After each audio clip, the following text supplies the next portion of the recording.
ప్రజలు పడతా ఉన్న కష్టాల మీద వారి వారి వాయిస్గా ఈరోజు చాలా అంశాలను ప్రస్తావిస్తాను.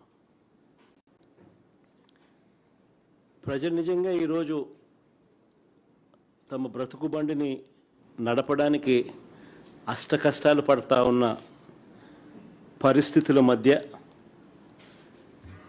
ప్రజల బాగోగులను గాలికి వదిలేసి తామిచ్చిన హామీలను వెన్నుపోటు పొడిచి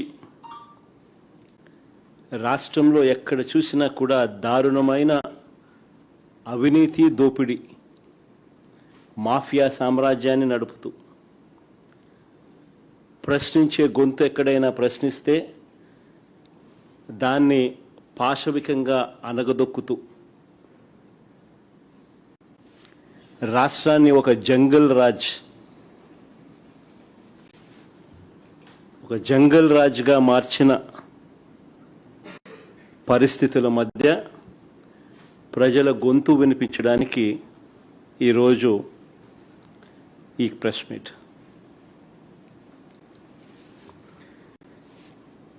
ఈ 2 ఏళ్ళు అవుతా ఉంది దాదాపుగా చంద్రబాబు నాయుడు గారు ప్రభుత్వం ఏర్పడి. ఈ 2 ఏళ్ళగా చంద్రబాబు నాయుడు గారు ప్రజలకు ఫలాని మంచి చేశాను అని చెప్పి చెప్పుకునే పరిస్థితి ఏదీ లేదు. 2 ఏళ్ల ప్రోగ్రెస్ రిపోర్ట్ చూస్తే ఒకే ఒక పాయింట్ మనందరికీ కూడా మళ్ళీ మళ్ళీ కనిపించే పాయింట్: బాబు షూరిటీ, మోసం గ్యారంటీ. ఇది ఈ 2 ఏళ్ల బాబు పరిపాలన తీరును ఒకసారి గమనిస్తే మళ్ళీ ఒకసారి మనందరికీ కూడా కనిపించే నిజం.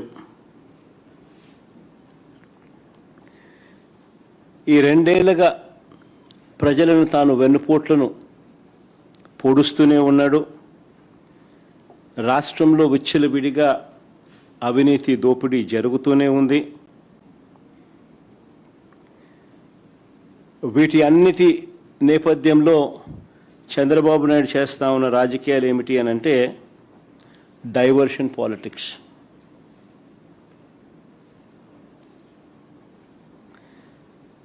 ఏ విషయంలో అయినా కూడా ఎవరైనా గట్టిగా తనను ప్రశ్నించే అంశం ఏదైనా బయటకు వస్తే వెంటనే ఆ టాపిక్ డైవర్ట్ చేసేందుకు వైఎస్ఆర్ కాంగ్రెస్ పార్టీ మీద, నా మీద ఇలా ఒక అడ్డగోలుగా ఆరోపణలు చేయడం, టాపిక్ను డైవర్ట్ చేయడం, ఇది మనం అంతా కూడా ఈ 2 ఏళ్ళగా జరుగుతూ ఉన్న script to screen play cinema చూస్తూనే ఉన్నాం.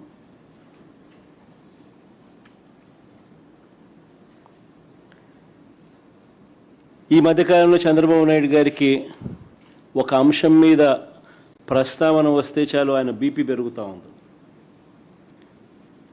పొరపాటున చంద్రబాబు నాయుడు గారికి ఎవరైనా కూడా నిద్రలో మావిగన్ అని అన్నారంటే చాలు బహుశా గుండాకి చనిపోయినా చనిపోతాడు. అంతగా ఆయనకు మావిగన్ అనే పేరు వింటే బీపీ పెరుగుతూ ఉంది. ఎప్పుడైనా మీరైనా పొరపాటున అనండి, ఎప్పుడైనా మావిగన్ గురించి మీ కమెంట్స్ ఏంటి సార్ అని. గుండె ఆగిపోకపోతే అదృష్టము, మిమ్మల్ని తిట్టకపోతే, వెంటనే మీ మీద బ్లాస్ట్ చేయకపోతే నిజంగా మీరంతా కరెక్ట్గా ఏ మేరకు అసెస్ చేస్తున్నారు చంద్రబాబు నాయుడు అని మీరే చెప్పగలుగుతారు. చంద్రబాబు నాయుడు గారు ముఖ్యమంత్రిగా ఉండడం నిజంగా రాష్ట్రం చేసుకున్న దురదృష్టం. చంద్రబాబు నాయుడు గారు అనే వ్యక్తి రాష్ట్రానికి ఎన్నటికీ కూడా రాజధాని లేకుండా చేస్తూ ఉన్నాడు. ఇప్పుడు కాదు, రాష్ట్రానికి ఫ్యూచర్లో కూడా రాష్ట్రానికి రాజధాని లేకుండా చేస్తూ ఉన్నాడు. ఆ లక్షల ఎకరాలలో అమరావతిలో కేవలం రోడ్లు, డ్రైనేజీలు, నీళ్లు, కరెంటు ఇటువంటి మౌలిక సదుపాయాలు ఇవ్వడానికే అక్షరాల 2 లక్షల కోట్లు ఖర్చు అవుతున్న పరిస్థితుల్లో ఆచరణకు సాధ్యం కాదని తెలిసి ఈరోజు చంద్రబాబు నాయుడు గారు తన స్కాముల కోసం మాత్రమే రాజధాని అని భ్రమలు కల్పిస్తూ రాష్ట్ర ప్రజలను మోసం చేస్తూ అడుగులు ముందుకు వేస్తూ ఉన్నాడు. సెల్ఫ్ ఫైనాన్స్ ప్రాజెక్ట్ అని ఇంతవరకు తాను చెప్పినవన్నీ కూడా దొంగ మాటలు అని చెప్పి తేలిపోయాయి. ఇప్పటికే అమరావతికి తెచ్చిన కమిట్ అయిన అప్పులు అక్షరాల 47,387 కోట్ల రూపాయలు. రాష్ట్ర ఖజానా నుంచి అంటే రాష్ట్ర బడ్జెట్ నుంచి మరో 9,200 కోట్లు ఖర్చు చేయబోతా ఉన్నట్టు చూపుతా ఉన్నారు.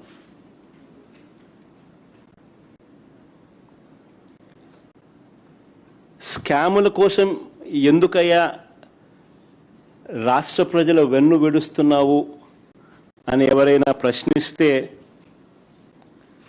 బీపీ పెరుగుతూ ఉంది.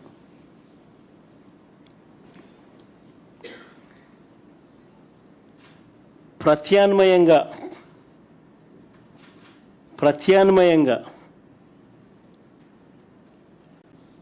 మోస్ట్ ప్రాక్టికల్గా రాష్ట్ర పరిస్థితులను పూర్తిగా మనసులో పెట్టుకొని రాష్ట్రానికి ఒక రాజధాని ఉండాలి, రావాలి అన్న ఒక తాపత్రయంతో ప్రత్యామ్నాయంగా మచిలీపట్నం నుంచి విజయవాడ 70 కిలోమీటర్లు, విజయవాడ నుంచి గుంటూరు మరో 40 కిలోమీటర్లు, ఈ 110 కిలోమీటర్ల హైవేకు అటు ఇటుగా రాజధాని కారిడార్గా పెట్టమని మావిగన్ అని చెప్పి మేము ప్రతిపాదించినాం.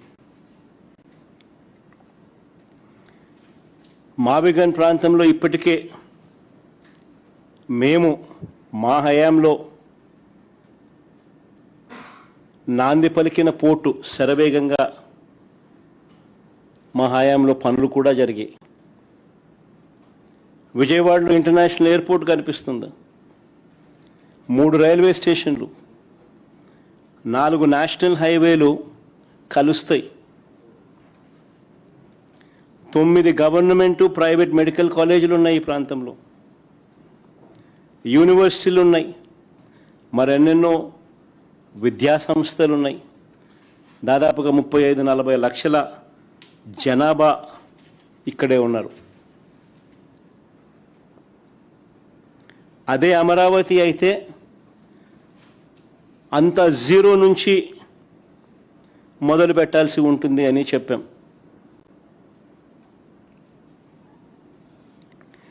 మేము ప్రతిపాదించిన మావిగన్కు ప్రజల్లో నుంచి మద్దతు వచ్చేసరికి ప్రజలందరూ కూడా ఇది కరెక్ట్ ఆలోచన, చంద్రబాబు నాయుడు గారు స్కాముల కోసం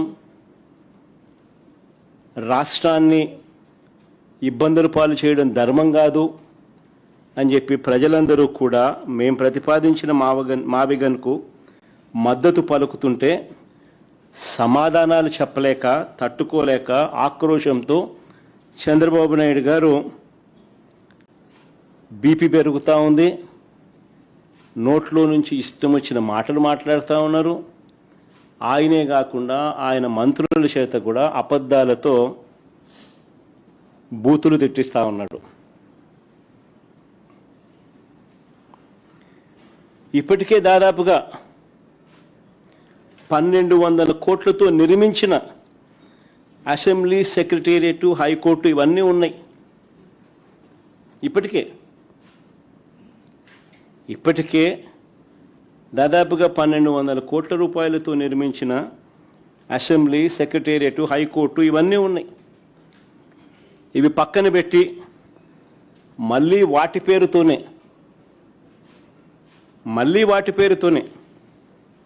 అంటే మళ్ళీ సెక్రటేరియటు, మళ్ళీ అసెంబ్లీ, మళ్ళీ హైకోర్టు, మళ్ళీ వాటి పేరుతోనే కొత్తగా బిల్డింగులు కడతానంటున్నాడు. పర్మనెంట్ సెక్రటేరియట్ అని కొత్త నామకరణం చేసి నిర్మిస్తున్న 5 బిల్డింగులలో చంద్రబాబు గారు చేస్తా ఉన్న దోపిడీ చూస్తే రాష్ట్ర ప్రజలంతా నివ్వరబోతారు.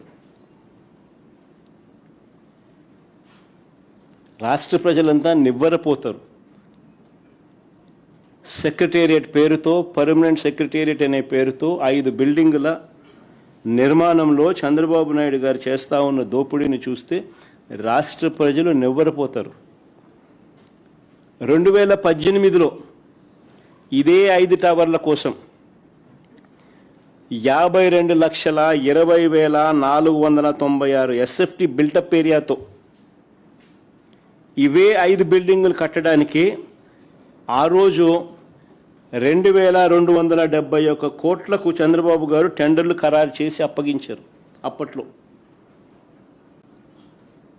2018లో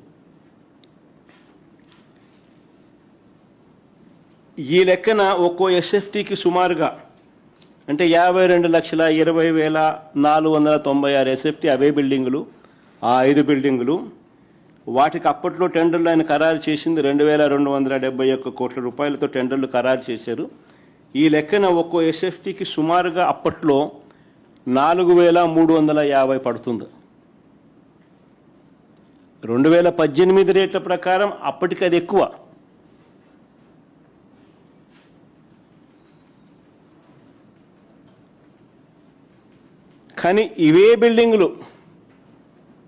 కానీ మళ్ళీ ఇవే బిల్డింగులు గతంలో వర్కులు ఎవరికైతే ఇచ్చినారో ఆ టెండర్లను క్యాన్సిల్ చేసి మళ్ళీ కొత్త టెండర్లను మళ్ళీ పిలిచి, ఆశ్చర్యం ఏమిటంటే గతంలో ఉన్న వాళ్ళే మళ్ళీ కాంట్రాక్టర్లు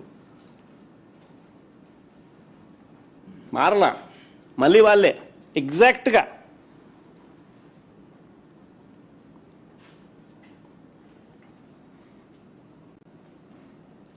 ఆ టెండర్లను రద్దు చేసి మళ్ళీ అవే కంపెనీలకే అవే పనులే ఇచ్చాడు.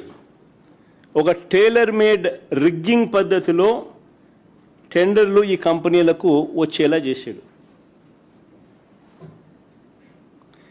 దీని వెనుక ఉన్న మంత్రం ఏమిటో చెప్పమని అడుగుతూ ఉంటే మాత్రం చంద్రబాబు నాయుడు గారు చెప్పరు. కానీ బీపీ మాత్రం పెరుగుతూ ఉంటుంది ఈ ప్రశ్నలు అడిగినప్పుడు మాత్రం. ఇవే 5 బిల్డింగులకు సంబంధించి ఇప్పుడు ఇచ్చిన ఈ 5 బిల్డింగులకు సంబంధించి ఇది బాగా ఇంట్రెస్టింగ్గా ఉంటుంది. ఇప్పుడు మీరు కొద్దిగా అటెన్షన్ పెట్టి వినండి. ఇవే 5 బిల్డింగులకు సంబంధించి కేవలం స్ట్రక్చర్ కోసమే, బిల్డింగ్ పూర్తి కాదు, కేవలం స్ట్రక్చర్ కోసమే ఇవే 5 బిల్డింగులకు ఇప్పటికీ 4,354 కోట్ల రూపాయలకు ఫైనలైజ్ చేసినారు. మళ్ళీ ఇదే బిల్డింగుల కొరకే ఇదే కాంపౌండ్లోనే వీటికి డ్రైనేజు నీళ్లు ఇతర ఇన్ఫ్రా కోసం అని చెప్పి మరో 1,053 కోట్లకు ఫైనలైజ్ చేశారు. మళ్ళీ ఇవే బిల్డింగుల్లోనే మళ్ళీ లిఫ్టులు, ఏసీలు, ఎలక్ట్రికలు, ప్లంబింగ్ పనుల కోసం మరో 2,316 కోట్లకు మళ్ళీ ఫైనలైజ్ చేసినారు. మళ్ళీ అంతటితో ఆగిపోలే, బిల్డింగ్ పూర్తి కాల.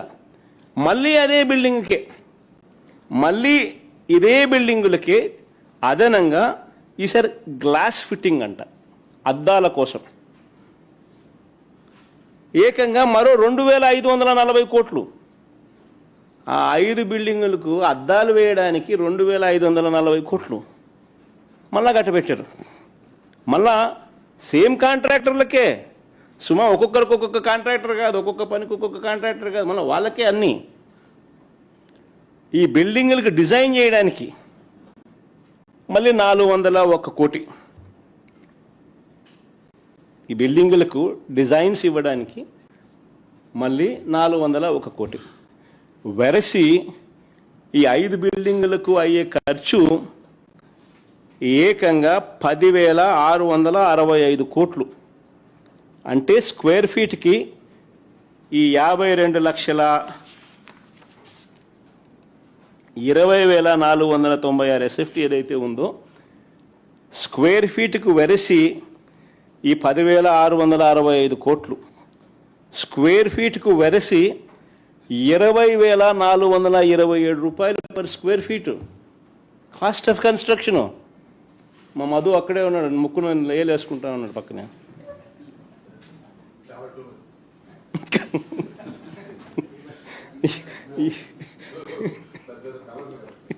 20,427 రూపాయలు per SFT cost of construction. మళ్ళీ వీటిలో ఇంటీరియర్లు లేవు, ఇంటీరియర్స్ వేరే. మళ్ళా వాటిలో ఇంటీరియర్సు, వాటి ఫర్నిచరు ఇవన్నీ వచ్చి పూర్తయ్యేసరికి బహుశా 30,000 రూపాయలు 40,000 రూపాయలు పర్ SFTకి తెగుతుంది. మళ్ళీ అవన్నీ కూడా వచ్చి అవి కూడా కంప్లీట్ చేసేసరికి ఈ మాదిరిగా దోచేస్తూ ఉన్నారు. మళ్ళీ ఇంకా ఆశ్చర్యం ఏమిటో తెలుసా, ఇక్కడ కన్స్ట్రక్షన్లకు ఈ బిల్డింగులకు ఇసుక ఫ్రీ.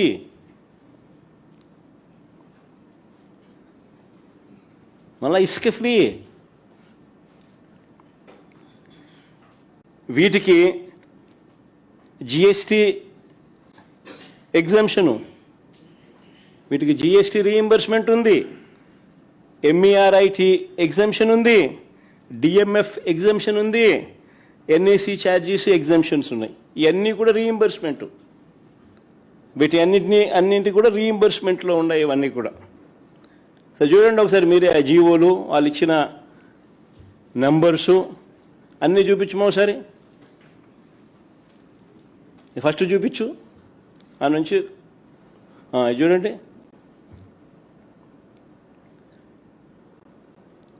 దాని తర్వాత చూపించమా. ఇవి ఈ రీయింబర్స్మెంట్లకు సంబంధించిన వాల్యూ. ఇంతకుముందు 3,600 ఎందుకు మామ, ఇంతకుముందు 3,600 చూపించు. ఎన్నికి ముందుకు పోతాను, ఎన్నికి పోవాలి నేను. ఇంతకుముందు 3,673 కోట్లు ఈ ఎగ్జంప్షన్స్. తర్వాత ముందు ఈ ఎగ్జంప్షన్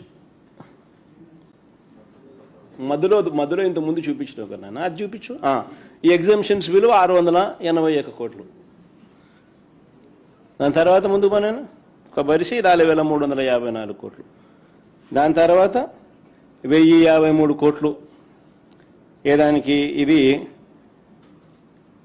ఆ బిల్డింగులకు లోనే డ్రైనేజు, నీళ్లు, ఇతర ఇన్ఫ్రా కోసం.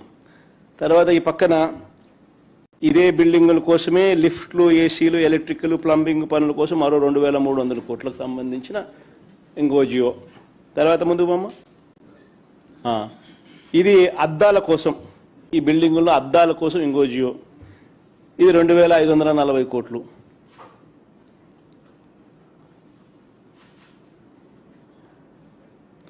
ఈ మాదిరిగా లూటీ జరుగుతూ ఉంది. నిజంగా బెంగళూరు, హైదరాబాదు, చెన్నై లాంటి మహానగరాల్లో కూడా 5 స్టార్ సదుపాయాలతో కలిపి,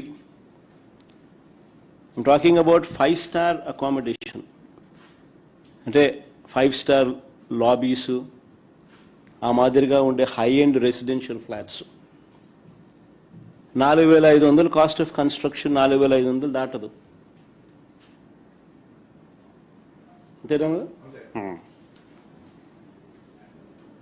తెలంగాణలో కూడా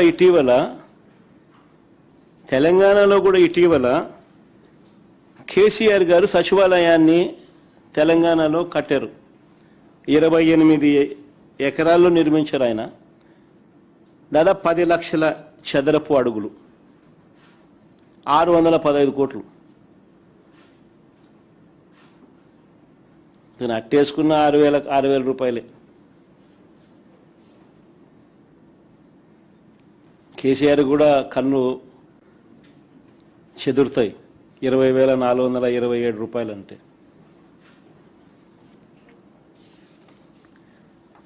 కానీ మన సెక్రటేరియట్ బిల్డింగ్ మాత్రం 10,665 కోట్లు. ఏమిటి ఈ దోపిడీ అని ఎవరైనా ప్రశ్నిస్తే బాబుకు బీపీ పెరుగుతుంది. ఈ బిల్డింగులు కాక మళ్ళీ కొత్త అసెంబ్లీ అంటున్నాడు, మళ్ళీ కొత్త హైకోర్టు అంటున్నాడు. కొత్త అసెంబ్లీ కోసం 11,21,975 ఎస్ఎఫ్టీ అంట, మళ్ళా కొత్త అసెంబ్లీ అంట. ఈ కొత్త అసెంబ్లీ కోసం ఇప్పటిదాకా వీళ్ళు తేల్చిన ఖర్చు 1,947 కోట్లు. ఎందుకంటే దానికి సంబంధించి 3 జీవోలు ఇచ్చినారు చూడండి.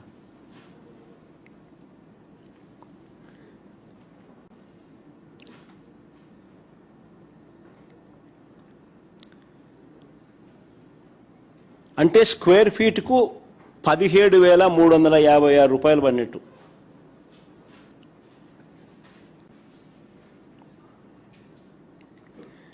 మళ్ళీ కొత్త హైకోర్టు, ఇది మళ్ళీ 20,32,231 ఎస్ఎఫ్టీ.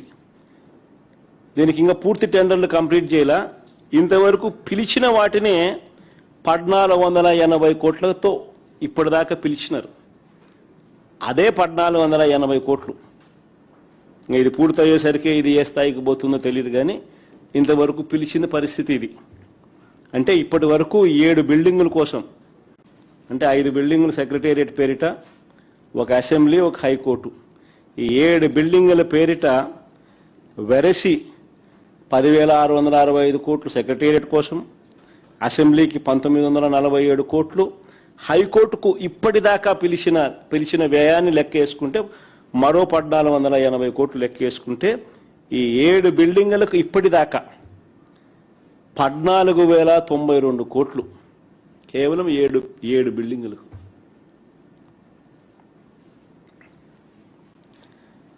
నిజంగా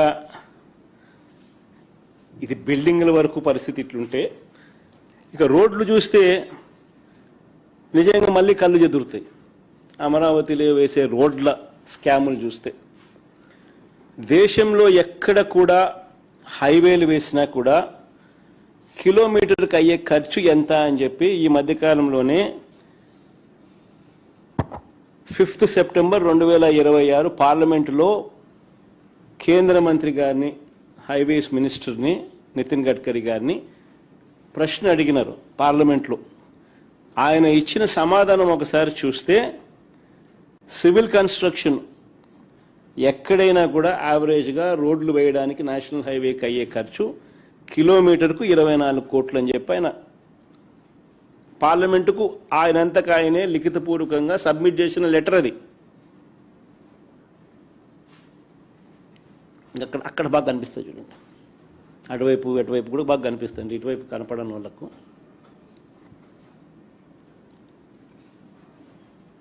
కానీ మన అమరావతిలో ఎంత తెలుసా కిలోమీటర్ ఖర్చు? 53 కోట్లు. 53 కోట్లు. ఇంకా విచిత్రం ఏమిటో తెలుసా, విజయవాడ బెన్ సర్కిల్ ఫ్లైఓవర్, మీకు అందరికీ కూడా, విజయవాడలో ఉన్న వాళ్ళకి అందరికీ కూడా పరిచయం ఉన్న అంశమే ఇది. బెన్ సర్కిల్ దగ్గర ఫ్లైఓవర్కు 69 కోట్ల రూపాయలు కిలోమీటర్కి ఖర్చు అయితే, చంద్రబాబు నాయుడు గారి సీడ్ యాక్సెస్ నుంచి, అమరావతిలో సీడ్ యాక్సెస్ నుంచి నేషనల్ హైవేకు వారధి వద్ద కలిపే ఫ్లైఓవర్కు వీరు పెడతా ఉన్న ఖర్చు కిలోమీటర్కు 189 కోట్లు.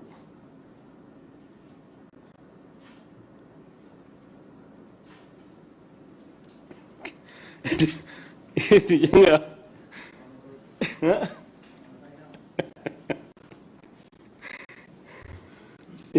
ఇక అమరావతి ప్లాట్ల స్కాములు చూస్తే, ఇక అమరావతిలో అలొకేట్ చేసే ప్లాట్ల స్కాములు చూస్తే చంద్రబాబు నాయుడు గారి మనుషులకు, అంటే ఏబిఎన్ ఆంధ్రజ్యోతి రాధాకృష్ణ గారికి, అశ్వినీ దత్ గారికి, బలుసు శ్రీనివాసరావు గారికి, బెజవాడ రమేష్ గారికి, ఇలాంటి వారికి, వీరి కాక తన బినామీలకు, ఇలాంటి వారికి అమరావతిలో రోడ్ల పక్కన విలువైన రిటర్నబుల్ ప్లాట్స్ ఇస్తారు. అదే సామాన్య రైతులకు వచ్చేసరికి వాళ్లకు చెరువుల్లోనూ, వాగుల్లోనూ, కుంటల్లోనూ వాళ్ళకి ఇస్తా ఉన్నారు.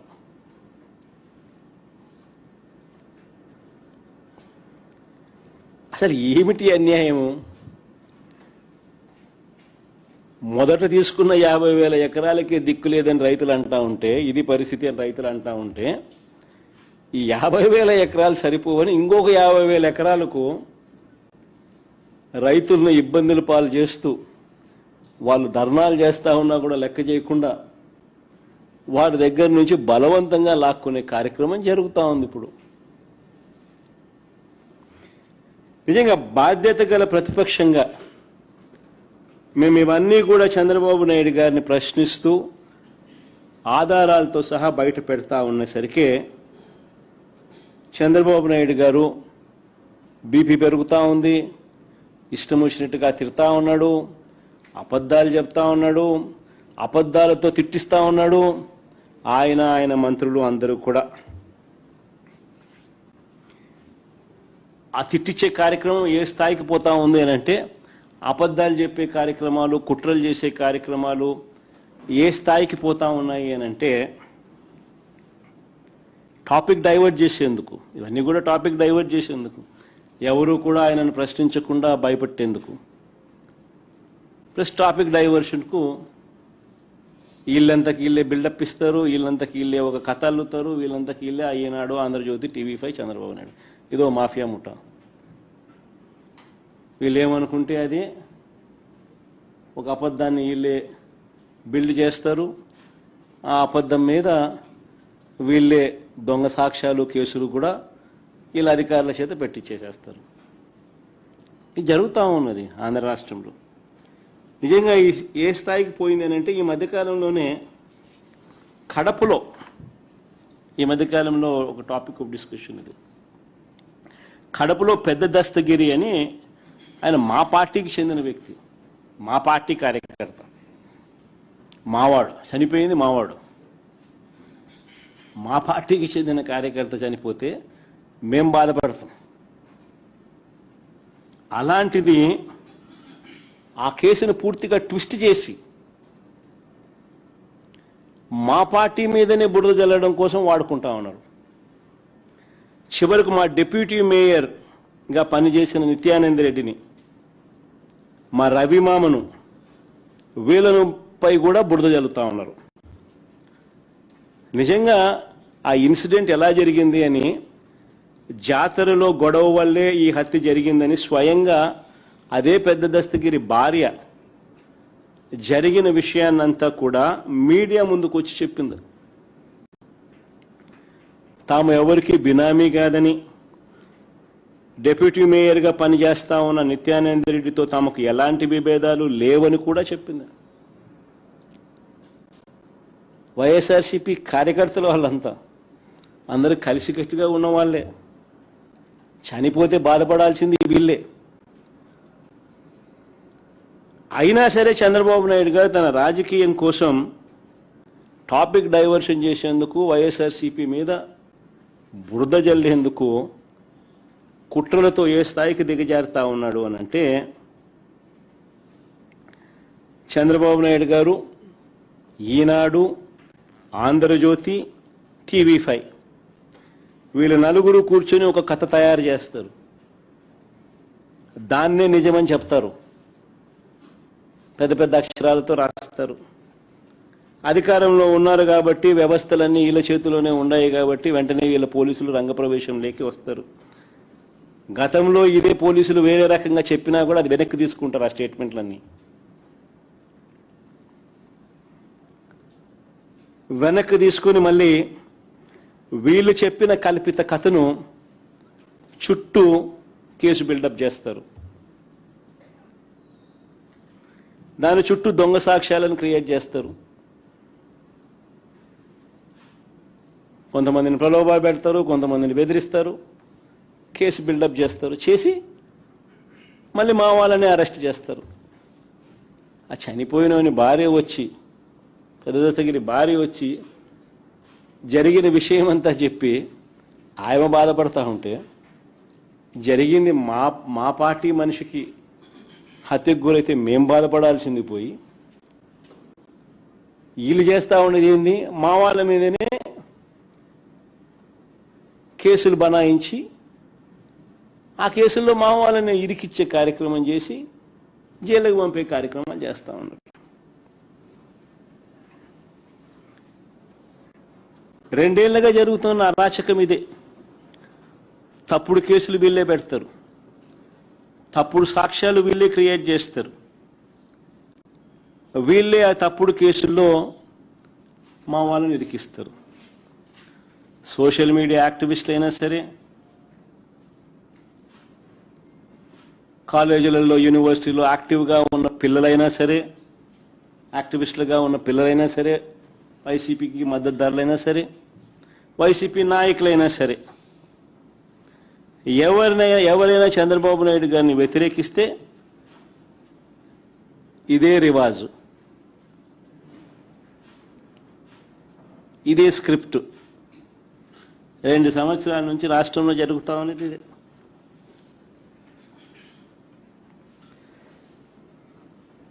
నేను అడుగుతా ఉన్నా అసలు చంద్రబాబు నాయుడు గారిని, అసలు అయ్యా చంద్రబాబు, అసలు ఎవరిదయ్యా గొడ్డలి పార్టీ అని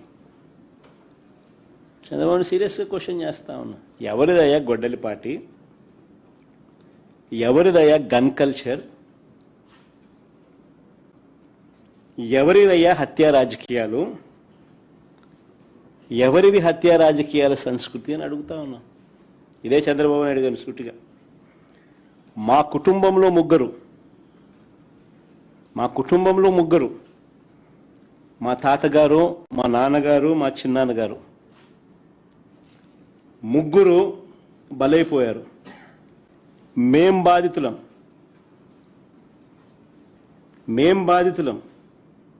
కానీ మాపైనే వీళ్ళు తప్పుడు రాజకీయాలు చంద్రబాబు నాయుడు గారు చేయిస్తారు. మా తాతగారు రాజారెడ్డి గారిని చంపింది ఎవరు అని అడుగుతా ఉన్నా చంద్రబాబు నాయుడు గారిని. టీడీపీ వాళ్ళు కాదా?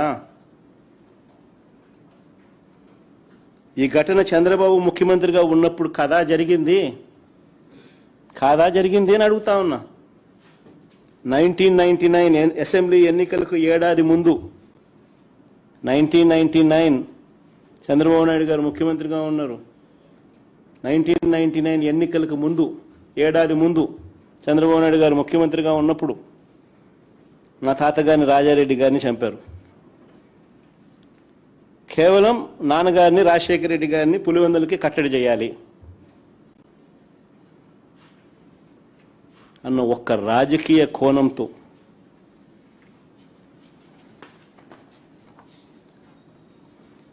ఆ కేసులో దోషులను బరితెగించి హైదరాబాద్ తెలుగుదేశం పార్టీ సెంట్రల్ ఆఫీస్లో ఎన్టీఆర్ ట్రస్ట్ భవన్లో పెట్టి అధికార దుర్వినియోగం చేసి వాళ్ళని రక్షించినారు, జైలుకు కూడా పంపకుండా.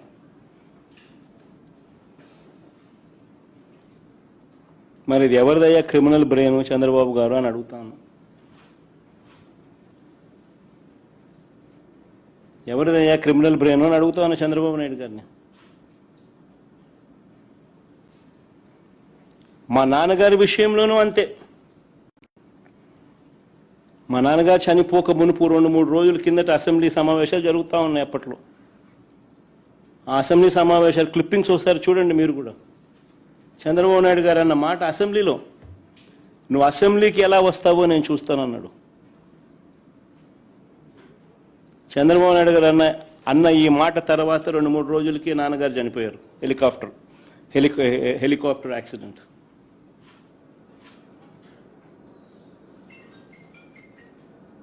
ఇప్పటికీ కూడా దీనికి సంబంధించి నివృత్తి కాని అంశాలు ఎన్నో ఉన్నాయి.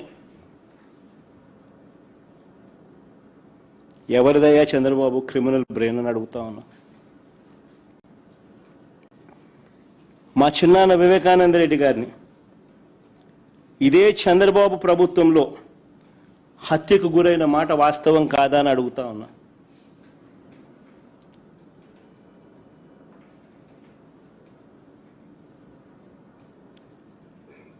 వైసీపీ పార్టీ కోసం, అవినాష్ రెడ్డి కోసం తాను క్యాంపెయిన్ చేస్తా ఉన్నాడు.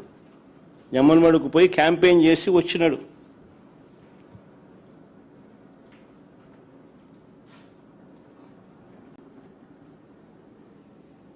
పైగా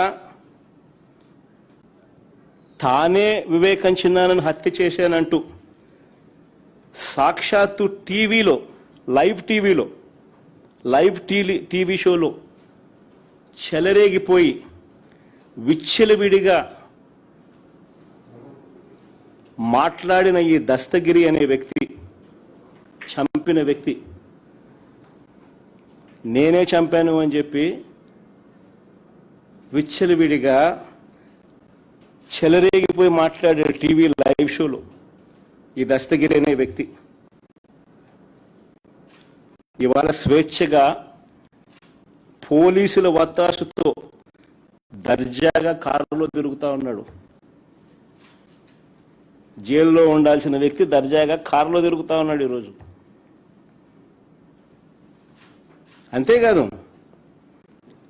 అంతేకాదు పైగా చంద్రబాబు లాయరు సిద్ధార్థ లూత్రా, దస్తగిరి లాయరు కూడా సిద్ధార్థ లూత్రా.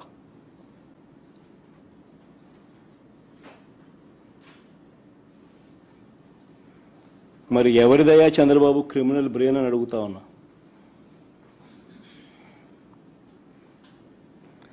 రాజకీయ లబ్ధి కోసం ప్రలోభాలతో హంతకులను రక్షించడం, నిర్దోషులను హింసించడం ఈ కేసులో జరుగుతూ ఉంది. ఇదేగా చంద్రబాబు అని అడుగుతా ఉన్నా. ఇంకొక ఉదాహరణ, చంద్రబాబు గారి బావమరిది వియ్యంకుడు బాలకృష్ణ గన్ పట్టుకొని టపా టపా అని ఇద్దరిని కాల్చి పడేయలేదా అని అడుగుతా ఉన్నా. టపా టపా అని గన్ను పట్టుకొని కాల్చి పడేయలేదా అని అడుగుతా ఉన్నా. ఇదే పెద్ద మనిషి బాలకృష్ణ, చంద్రబాబు నాయుడు గారి వియ్యంకుడు, టపా టపా అని ఇద్దరిని లేపేయలేదని అడుగుతా ఉన్నా. ఎవరిదయ్యా గన్ కల్చర్ అని అడుగుతా ఉన్నా. ఆ తర్వాత సాక్షులు ఉండకూడదని చెప్పి ఆ ఇంట్లో ఉన్న వాచ్మెన్ను, అంటే వాళ్ళ ఇంట్లో ఉన్న వాచ్మెన్ను బండరాయితో మోది చంపారు. వాచ్మెన్ను కొద్ది రోజులకే, ఈ ఇన్సిడెంట్ జరిగిన కొద్ది రోజులకే ఆ ఇంట్లో ఉన్న వాచ్మెన్ను బండరాయితో మోది చంపారు.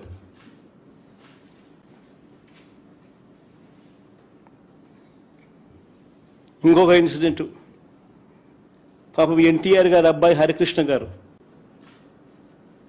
యాక్సిడెంట్లో ఆయన చనిపోతే పరామర్శ కోసం అని చెప్పి పోయి చంద్రబాబు నాయుడు గారు పోయి కేటీఆర్తో పొత్తులపై చంద్రబాబు మాట్లాడారు శవాన్ని పెట్టుకొని.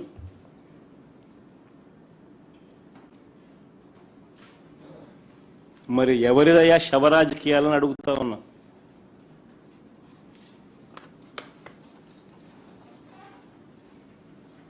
అంతేకాదు సొంత కూతుర్నిచ్చి రాజకీయ జీవితాన్ని ఇచ్చిన సొంత మామ, తండ్రితో సమానమైన ఎన్టీఆర్ గారిని వెన్నుపోటు పొడిచి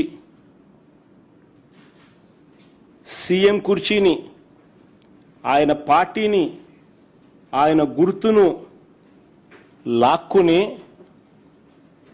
ఆయన చనిపోయేట్టుగా చేసింది ఎవరయ్యా చంద్రబాబు అని అడుగుతా ఉన్నా.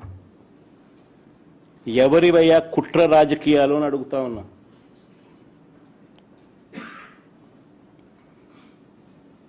మరో ఇన్సిడెంట్, వంగవీటి మోహన్ రంగారావు గారు ఒక టైగర్.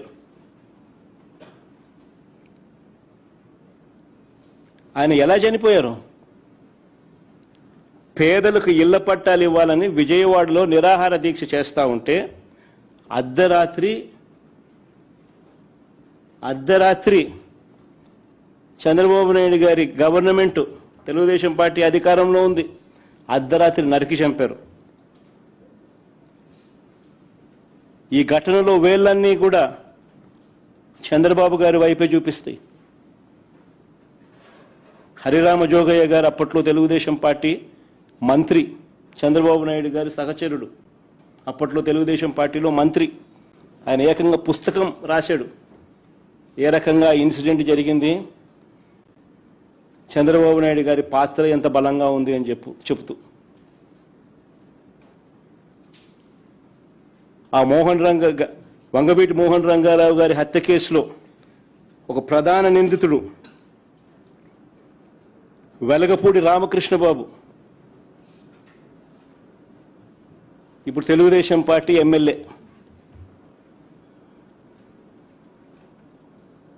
ఇప్పటికీ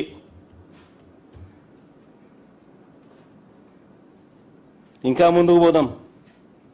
హత్య రాజకీయాలు ఎవరియో, కుట్ర రాజకీయాలు ఎవరియో, శవ రాజకీయాలు ఎవరియో, ఇవన్నీ కూడా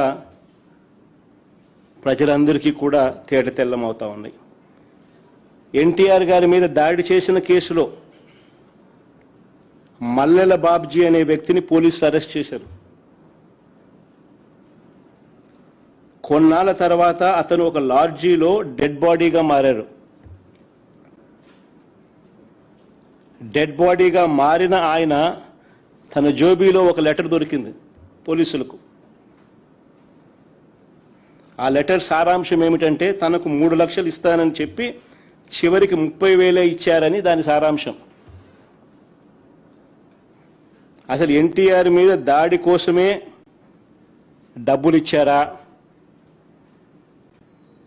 అది నిజమైతే ఇచ్చిందెవరు అన్నదానిపై దర్యాప్తు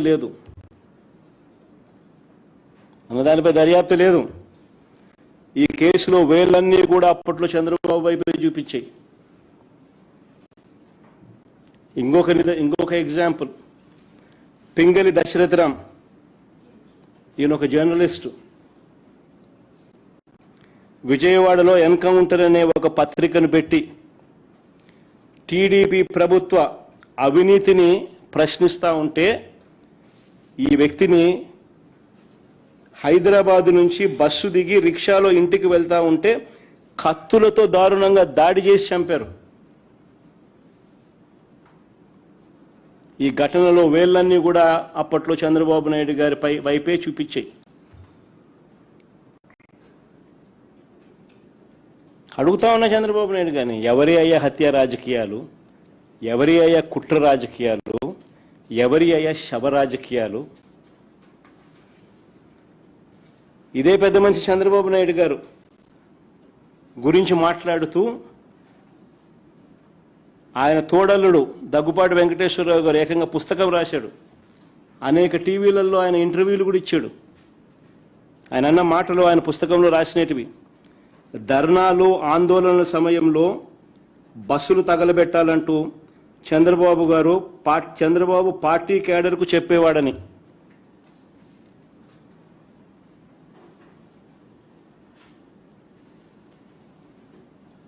బస్సులు తగలబెట్టకపోతే ఆ ధర్నాలు కావంట. నేను కాదనింది ఈ మాటలు. స్వయంగా ఆయన తోడల్లుడు దగ్గుబాటి వెంకటేశ్వరరావు గారు అనేక టీవీ ఇంటర్వ్యూలలో ఆయన రాసిన పుస్తకంలో చంద్రబాబు నాయుడు గారి కుట్రలు, రాక్షస రాజకీయం గురించి వివరించిన మాటలు ఇవి. హరిరామ్ జోగయ్య గారి గురించి కూడా నేను ఇంతకు ముందే చెప్పాను. ఆయన కూడా చంద్రబాబు నాయుడు గారి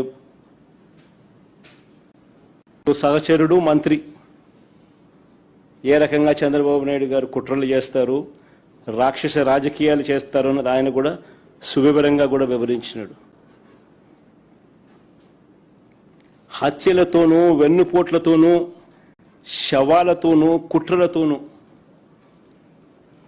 రాజకీయాలు చేసింది చేస్తున్నది చంద్రబాబు అయితే విలువలు విశ్వసనీయత మాటకు కట్టుబడి రాజకీయాలు చేస్తా ఉన్నది మేము. గర్వంగా కూడా చెప్తా ఉన్నాను నేను ఈ మాట. వైఎస్ఆర్ కాంగ్రెస్ పార్టీ జగన్ గురించి నేను ఒకటే గర్వంగా కూడా చెప్తా ఉన్నా.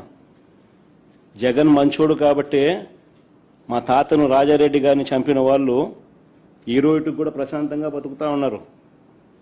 జగన్ చెడ్డోడైనంటే వాళ్ళంతా బతుకుండే వాళ్ళ.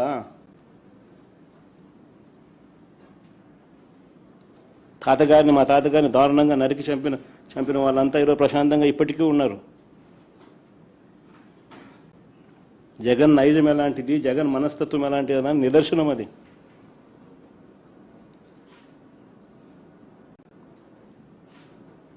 వారికి ఎప్పటికీ ఏమీ కాదు. ఎందుకనంటే మాకు నేర్పించింది రాజకీయాలు ఎలా చేయాలని మాకు నాన్న నేర్పించింది హత్యలు చేయమని కాదు, చంద్రబాబు నాయుడు గారి మాదిరి ప్రజలకు మంచి చేసి మంచి పేరు తెచ్చుకొని రాజకీయాలు చేయాలని. అది చంద్రబాబుకు మాకు ఉన్న డిఫరెన్స్. రాజకీయాల్లో ఎవరికి కుట్రలు అవసరమో, ఎవరికి కుట్రలు గొడ్డళ్ళు గుణపాలు అవసరమో ప్రజలకు బాగా తెలుసు.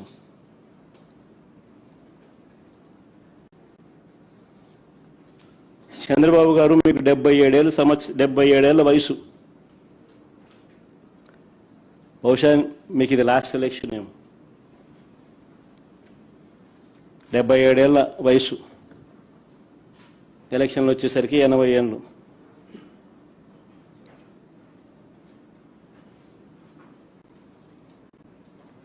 ఈ వయసులో కూడా ఇలాంటి దౌర్భాగ్యమైన రాజకీయాలు చేయడానికి సిగ్గుగా నీకు అనిపించడం లేదా చంద్రబాబు అని అడుగుతా ఉన్నా.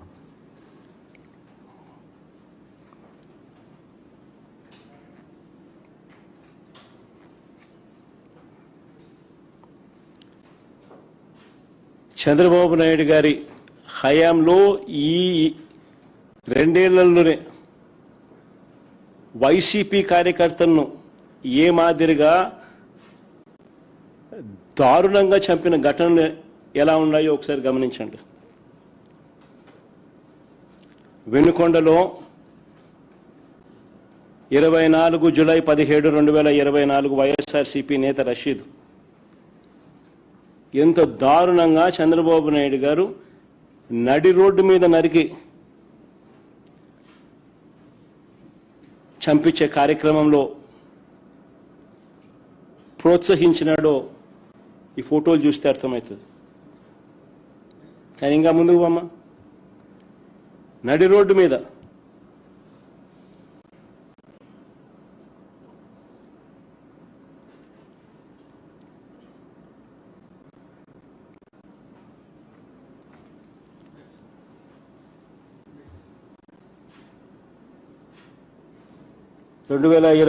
ఆగస్టు 4 వైఎస్ఆర్సీపీ జిల్లా హిందూపూర్ నియోజకవర్గంలోని గొల్లాపురంలో టీడీపీ నాయకులు దాడి, చికిత్స పొందుతూ మృతి.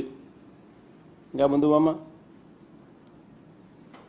2025 ఏప్రిల్ 29 వైఎస్ఆర్సీపీ కార్యకర్త పెద్ద రఫీ నెల్లూరు జిల్లా నాగాయగుంట పోలినాయుడు చెరువు గ్రామం.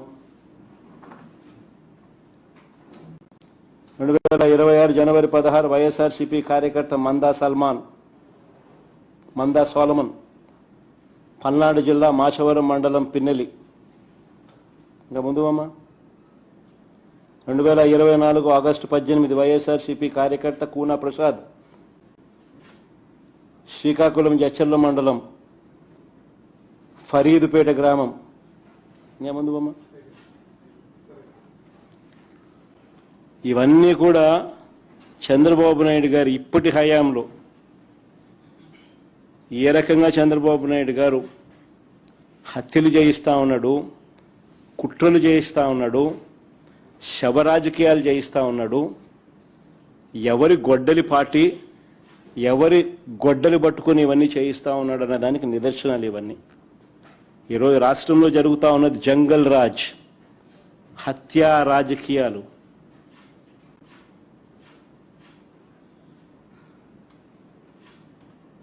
చంద్రబాబు నాయుడు గారు ఆధ్వర్యంలో జరిగిస్తూ ఉన్న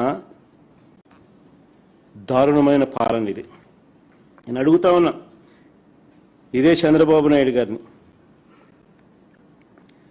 ఎప్పుడు ఏ ఇన్సిడెంట్ జరిగినా కూడా, ఎప్పుడు చంద్రబాబు నాయుడు గారి ఇబ్బందికర పరిస్థితుల్లోకి పోయే పరిస్థితి ఎప్పుడు వచ్చినా కూడా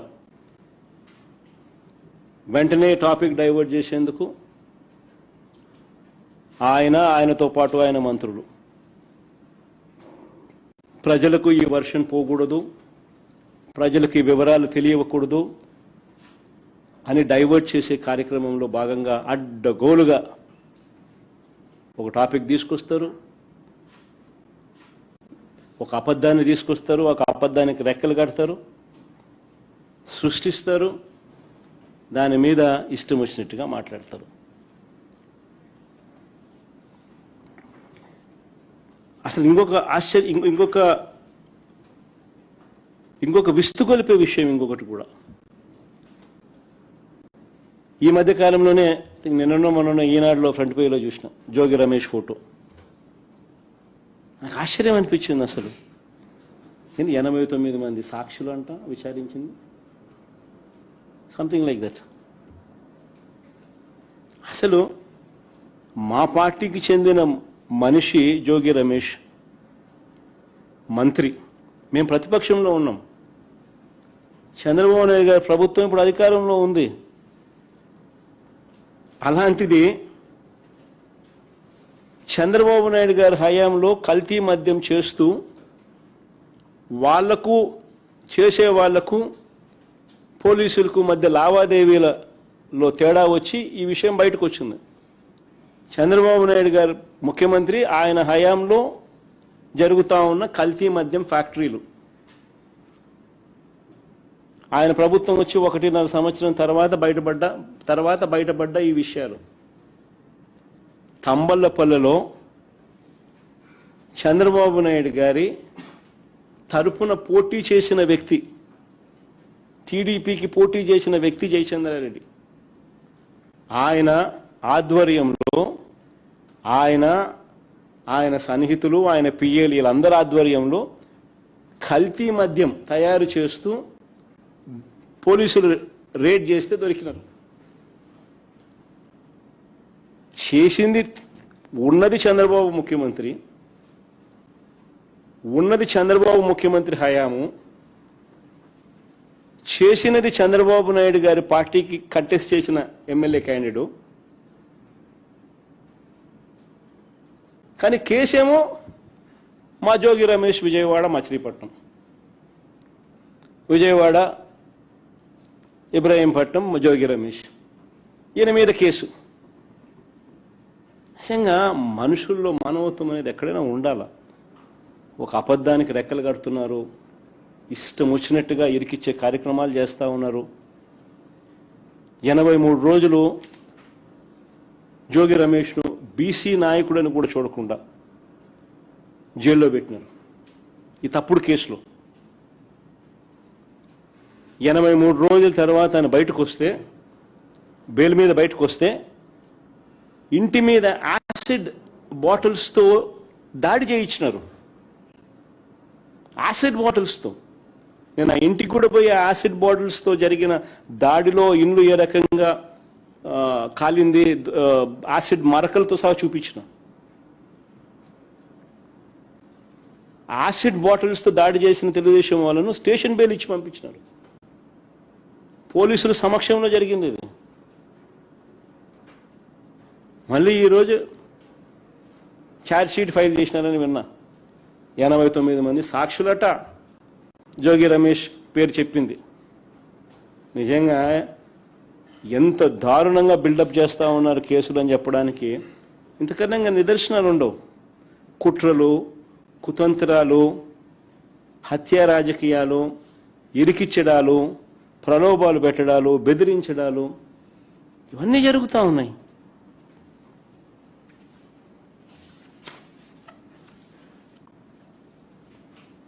ఈరోజు నిజంగా రాష్ట్రంలో ఏం జరుగుతూ ఉంది తెలుసా? ప్రతి 5 బాటిళ్లకు ఒక కల్తీ బాటిల్ అమ్ముతా ఉన్నారు. రాష్ట్రానికి రావాల్సిన ఆదాయం పెరగడంలా.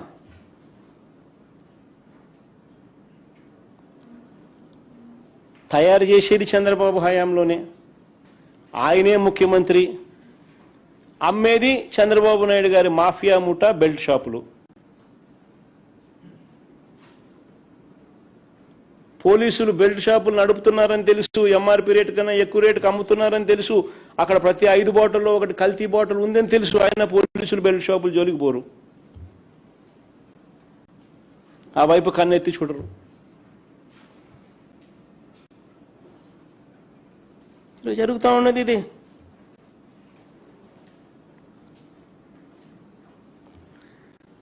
ఇంకొక ఇన్సిడెంట్, గుంటూరు జిల్లా పొన్నూరు నియోజకవర్గం. ఇది నిజంగా చాలా దారుణమైన ఘటన. ఇంకొకటి, ఈ మధ్యకాలంలో మన కళ్ళు ఎదుటే జరుగుతూ ఉంది. భావి సమాజం మొత్తం దీన్నంతా కూడా నిజంగా ఖండించాల్సిన అవసరం ఉన్న అంశం.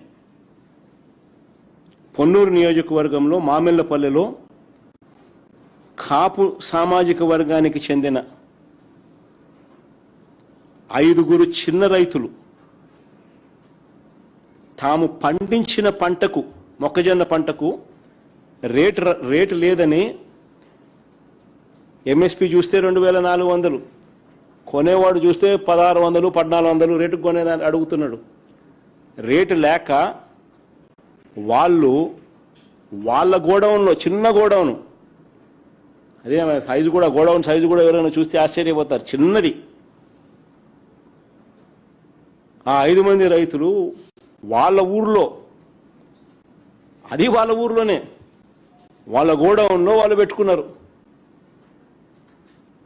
రేటు లేక. అది మా అంబటి మురళి ఇంటి పక్కన. అలాగే ఆయన్ని అదే ఊరు, ఆయన కాపు సామాజిక వర్గమే. దీనిలో తప్పు ఎక్కడ జరిగిందనే అనేదానికి అవకాశమే లేదు ఎక్కడ. అక్కడ స్థానిక ఎమ్మెల్యే చంద్రబాబు నాయుడు గారు పోలీసులను పంపుతారు, గోడౌన్ మీద రేడ్ చేయిస్తారు, ఆ గోడౌన్ మురళీదని చెప్పి అబాండాలు, అబద్ధాలు చెప్తారు. ఆ గోడౌన్లో చివరికి వైఎస్ఆర్సీపీ జెండాలు కూడా ఇల్లే తీసుకొని పోతారు. అవి కూడా వీడియోలో దొరుకుతాయి. ఇల్లే వైఎస్ఆర్సీపీ సంబంధించిన కండువాలు, ఇటువంటి జెండాలు ఇల్లే పెడతా ఉన్నారు.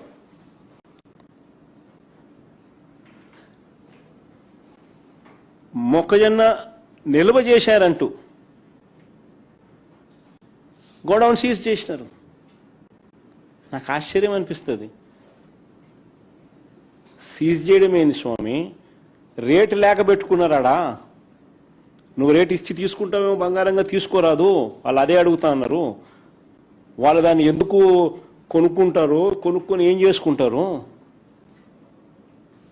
వాళ్ళు నిల్వ చేసి ఏం చేసుకుంటారు దాన్ని? నువ్వు 1400 ఇస్తున్నావు కాబట్టి 2400 రావడం లేదు కాబట్టి వాళ్ళు గోడౌన్లో పెట్టుకున్నారు. అది వాళ్ళ గోడౌన్లో, వాళ్ళ ఊర్లో, చిన్న గోడౌన్లో ఆ రైతులు వాళ్ళంతకు వాళ్ళు ఏం తప్పు చేసినారు? గోడౌన్ సీజ్ చేసేసినారు. ఆ రైతులకు ఈరోజు పంట లేదు, గోడౌన్ సీజ్ చేసినారు. వైఎస్ఆర్సీపీ నాయకులు పోతున్నారు, గోడౌన్ చూస్తున్నారు. వెళ్తే ఆడోళ్ళు, అక్కడ కాపు సామాజిక వర్గానికి సంబంధించిన ఆడోళ్ళు, ఆ రైతన్నలు వచ్చి విషయాలని చెప్తా ఉంటే వాళ్ళను పోలీసులు ఏకంగా తాడుతో కట్టేస్తున్నారు. అసలు సోషల్ మీడియాలో చూస్తే జంగల్ రాజు కాకపోతే ఏంది స్వామి ఇది?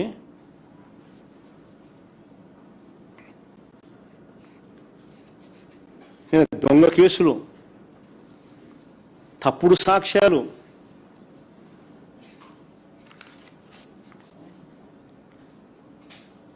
రాష్ట్రంలో నిజంగా ఎంతటి దారుణమైన పరిస్థితులు ఉన్నాయంటే ప్రజలు తమ అభిప్రాయాలను కూడా స్వేచ్ఛగా చెప్పే పరిస్థితి కూడా ఈ రాష్ట్రంలో లేదు. సోషల్ మీడియా ప్లాట్ఫామ్స్లో ఎక్కడైనా అమరావతిలో జరుగుతూ ఉన్న స్కాములు ఎవరైనా చూపిస్తే, జనాదిరిగా జీవోలు అన్నీ మనం చూపించినట్టు అన్నీ చూపించి 20,427 రూపాయలు ఏందయ్యా ఎస్ఎఫ్టీ కానీ ఎవడైనా క్వశ్చన్ చేస్తూ పెట్టినా, లేకపోతే ఇందాపూర్ హెరిటేజ్కు సంబంధాల మీద ఎవరైనా సోషల్ మీడియాలో రాసిన ఇందాపూరు హెరిటేజు వాళ్ళిద్దరి మధ్య ఉన్న సంబంధాల మీద ఎవరైనా ఆధారాలు చూపిస్తూ సోషల్ మీడియా ప్లాట్ఫామ్స్లో పెట్టినా, లేకపోతే తిరుమల లడ్డు విషయంలో మహిళల మీద అఘాయిత్యాల మీద సాక్షాత్తు టీటీడీ చైర్మన్గా ఉన్న వ్యక్తి ప్రదర్శిస్తున్న తీరు మీద ఎవరైనా సోషల్ మీడియాలో పెట్టినా ఇవేవీ కూడా కనిపించవు. విచ్చలవిడిగా చంద్రబాబు నాయుడు గారు చేస్తా ఉన్న మద్యం, గంజాయి, ఇసుక, మట్టి మాఫియా ఇటువంటి దోపిడీల పైన ఎవరైనా సోషల్ మీడియాలో పోస్ట్ చేసినా ఈ కంటెంట్ అంతా కూడా కనబడకుండా చేసేందుకు సాక్షాత్తుగా ఏం చేస్తూ ఉన్నారు తెలుసా? ఎక్కడా లేని విధంగా సోషల్ మీడియాని సెన్సార్ చేస్తూ ఉన్నారు. సోషల్ మీడియా పోస్టులపై చంద్రబాబు నాయుడు గారే తన కార్యకర్తలతో తప్పుడు కేసులు పెట్టిస్తూ ఉన్నారు. కుప్పంలో పోయి కేసులు పెట్టిస్తాడు, తప్పుడు కేసు. దాని మీద ఎఫ్ఐఆర్ నమోదు చేస్తారు. ఆ నమోదు చేసిన ఎఫ్ఐఆర్ కాపీని, ఎఫ్ఐఆర్ను ఆ సిఐ ట్విట్టర్కు, యూట్యూబ్కు, ఫేస్బుక్కు, ఇన్స్టాకు ఇలాంటి వారి హెడ్ క్వార్టర్స్కు పంపిస్తాడు. ఆ ఎఫ్ఐఆర్ పెట్టి డిలీట్ చేయమని. సిఐ రాసిన లేఖ, ఒక ఇన్స్పెక్టర్ ఆఫ్ పోలీస్, ఒక సిఐ రాసిన లేఖ శాన్ ఫ్రాన్సిస్కోకు ట్విట్టర్కి ఏదానికి మీద రాసింది? ట్విట్టర్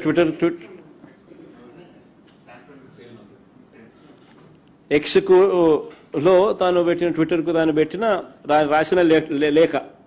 ఆ లేఖ ఒకసారి సారాంశం ఒకసారి చదివితే, ఆ లేఖలో ఆయన రాసిన ఆయన చదివితే ఏమంటాడు? YSJ 2024 వైఎస్ఆర్సీపీ పార్టీ, వెంకట కార్మూరు, వారియర్స్ వైఎస్ జగను, ఉత్తరాంధ్ర నవ్వు, Jagananna connection and other affiliated handles are continuously spreading narratives against the Amaravati capital project through coordinated political messaging, repeated propaganda posts, emotional content, selective data and criticism targeting the Andhra Pradesh government's capital development policies. These accounts frequently portray Amaravati as a financially dangerous, regionally biased, environmentally unstable and beneficial only to a particular section. అని ఈ మాదిరిగా రాసి పంపిస్తా ఉన్నారు పోలీసులు. నిజంగా ఎక్కడా లేని విధంగా పోలీసులు అనేవాళ్ళు ఎలా తయారయ్యారని చెప్పడానికి నిదర్శనం ఇది. రాష్ట్రంలో ఎక్కడ చూసినా కూడా పోలీస్ డ్యూటీ కనిపించదు. రాష్ట్రంలో ఏ కాలేజీ చూసినా ఈరోజు గంజాయి కనిపిస్తుంది. విచ్చలవిడిగా కాలేజీల్లో గంజాయి అమ్ముతా ఉన్నారు, డ్రగ్స్ అమ్ముతా ఉన్నారు ఎక్కడ చూసినా కూడా. కానీ పోలీసులు కనపడరు దాన్ని కట్టడి చేస్తూ. ప్రతి 5 లిక్కర్ బాటిళ్లలో ఒకటి నకిలీ కల్తీ బాటిల్. అయినా ఏ పోలీసు బెల్ట్ షాప్ దగ్గరికి పోడు.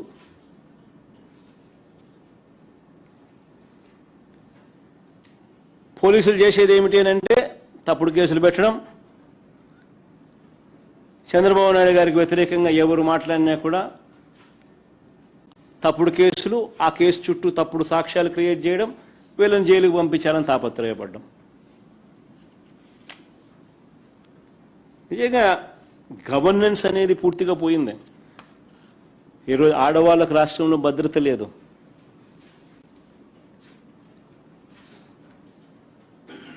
పోలీస్ బేసిక్ రెస్పాన్సిబిలిటీస్ అన్నీ కూడా ఎప్పుడో మర్చిపోయిన పరిస్థితులు. మా హయాంలో దిశ అని తీసుకొచ్చి ఏ తల్లికైనా కూడా, ఏ పాపకైనా కూడా, ఏ అట్రాసిటీ జరిగినా కూడా ఫోన్ చేస్తే 10 నిమిషాల్లో పోలీసు పోయేటోడు. వెంటనే ఫోన్ వచ్చేది, ఏమైందమ్మా అని. గ్రామ స్థాయిలోనే, గ్రామ సచివాలయంలోనే పోలీస్ కానిస్టేబుల్, మహిళా పోలీస్ వెంటనే రెస్పాండ్ అయ్యేవాళ్ళు, జరక్క మునిపే ఆపేవాళ్ళు. ఈరోజు ఎవడు పట్టించుకునేటోడు లేడు.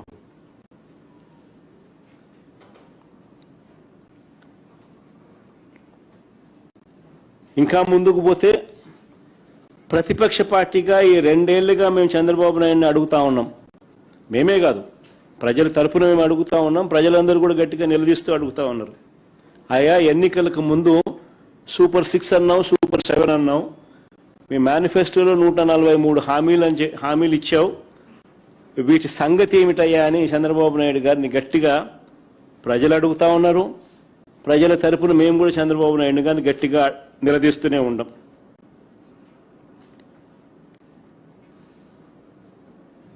ఈ చంద్రబాబు నాయుడు గారు పెట్టిన మేనిఫెస్టోలో పెట్టిన ఈ హామీలను ప్రస్తావిస్తూ ఒకసారి గమనిస్తే ఈ పెద్ద మనిషి పెట్రోలు డీజిల్ రేట్లు ఇప్పుడు హాట్ టాపిక్. ఇది పెట్రోలు డీజిల్ రేట్లు తగ్గిస్తామంటూ వీళ్ళు ఇచ్చిన హామీ ఈరోజు వెన్నుపోటు కాదా అని అడుగుతా ఉన్నా. 2 ఏళ్ళు అయిపోయింది. ఆశ్చర్యం కలిగించే విషయం ఏమిటంటే చంద్రబాబు నాయుడు గారి హయాంలో 2014 నుంచి 19 మధ్య ఏ రేట్లు అయితే ఉన్నాయో అవి చూపించమో ఒకసారి ఆ టేబుల్. ఆ రేట్లే మా హయాంలో ఉన్నాయి. కేవలం ₹1 మాత్రమే మేము అదనంగా పెంచింది. అది కూడా కోవిడ్ లాంటి మహమ్మారి రాష్ట్రంలో ప్రబలుతా ఉన్న సమయంలో, రాష్ట్రానికి రావాల్సిన ఆదాయాలు రాని పరిస్థితుల్లో రోడ్ల మరమ్మత్తు కోసం అని చెప్పి ₹1 మాత్రమే మేము పెంచాం. చంద్రబాబు నాయుడు గారు హయాంలో అసలు చూడండి ఒకసారి, ఎన్ని కూడా ఎప్పుడెప్పుడు రేట్లు పెరిగినాయనంటే దీనికి సంబంధించిన జీవోలు కూడా చూపిస్తారు. చంద్రబాబు నాయుడు గారు ప్రయర్ టు 2015 పెట్రోల్ మీద, డీజిల్ మీద ఉన్న ట్యాక్సులు 31% వ్యాటు, 22.5% వ్యాటు 5th ఫిబ్రవరి 2015 అంటే చంద్రబాబు నాయుడు గారు ముఖ్యమంత్రిగా ఉంటూ 5వ తారీఖున ఫిబ్రవరి 5వ తారీఖున 2015 31% వ్యాటు ప్లస్ ₹4 పర్ లీటర్ ఈయన మోదినాడు. 22.5% వ్యాటు ప్లస్ ₹4 పర్ లీటర్ ఈయన మోదిందే. అది 2015 ఆ జీవో ఒకసారి చూపించమ్మా ఒకసారి. ఇది 2015 చంద్రబాబు నాయుడు గారు స్వయంగా జీవో ఇష్యూ చేసి మోదడం మొదలెట్టిన జీవో ఇది. ఈ పక్క రైట్ సైడ్ చూడండి అమ్మా ఒకసారి. రైట్ సైడ్ చూస్తే మీరు in the said schedule, in the table,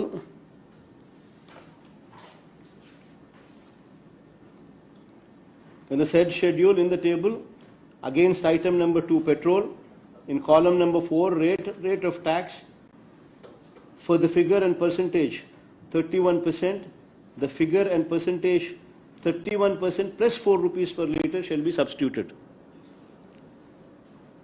In the said schedule, in table against item number 5, all kinds of diesel oils including C9, in column number 4, rate of tax for the figure and percentage 22.5, the figure and percentage 22.5 plus ₹4 per litre shall be substituted.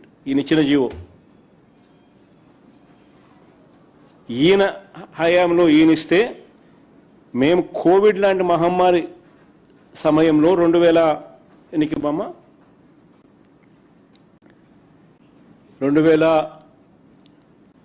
2020 September 19న మేము Covid లాంటి మహమ్మారి సమయంలో రాష్ట్రానికి సంబంధించిన ఆదాయాలు రాని పరిస్థితుల మధ్య రోడ్లు బాగు చేయడం కోసం అని చెప్పి ₹1 రోడ్ సెస్ కింద రోడ్ ట్యాక్స్ వేసినాం.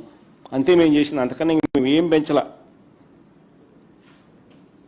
దీన్ని చంద్రబాబు నాయుడు, పవన్ కళ్యాణ్, ఈ లోకేష్ నానా యాగి చేసి ఆ తమిళనాడు బార్డర్కు పోయినారు. ఆ బార్డర్ దగ్గర ఫోటోలు తీసుకొని దాన్ని సెల్ఫీలు తీసి దాని గురించి ఎంతో బాధ్యత అన్నట్టుగా ఒక పోజు కొట్టి మేము అధికారంలోకి వస్తానే ఇవన్నీ కూడా తగ్గించేసేస్తాం, మేము రద్దు చేస్తామని చెప్పి రకరకాలుగా మాటలు మాట్లాడి అవన్నీ ప్లే చేయగలుగుతారమ్మా?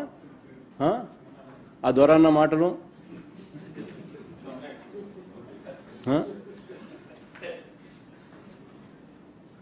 ప్లే చేయవు సరే.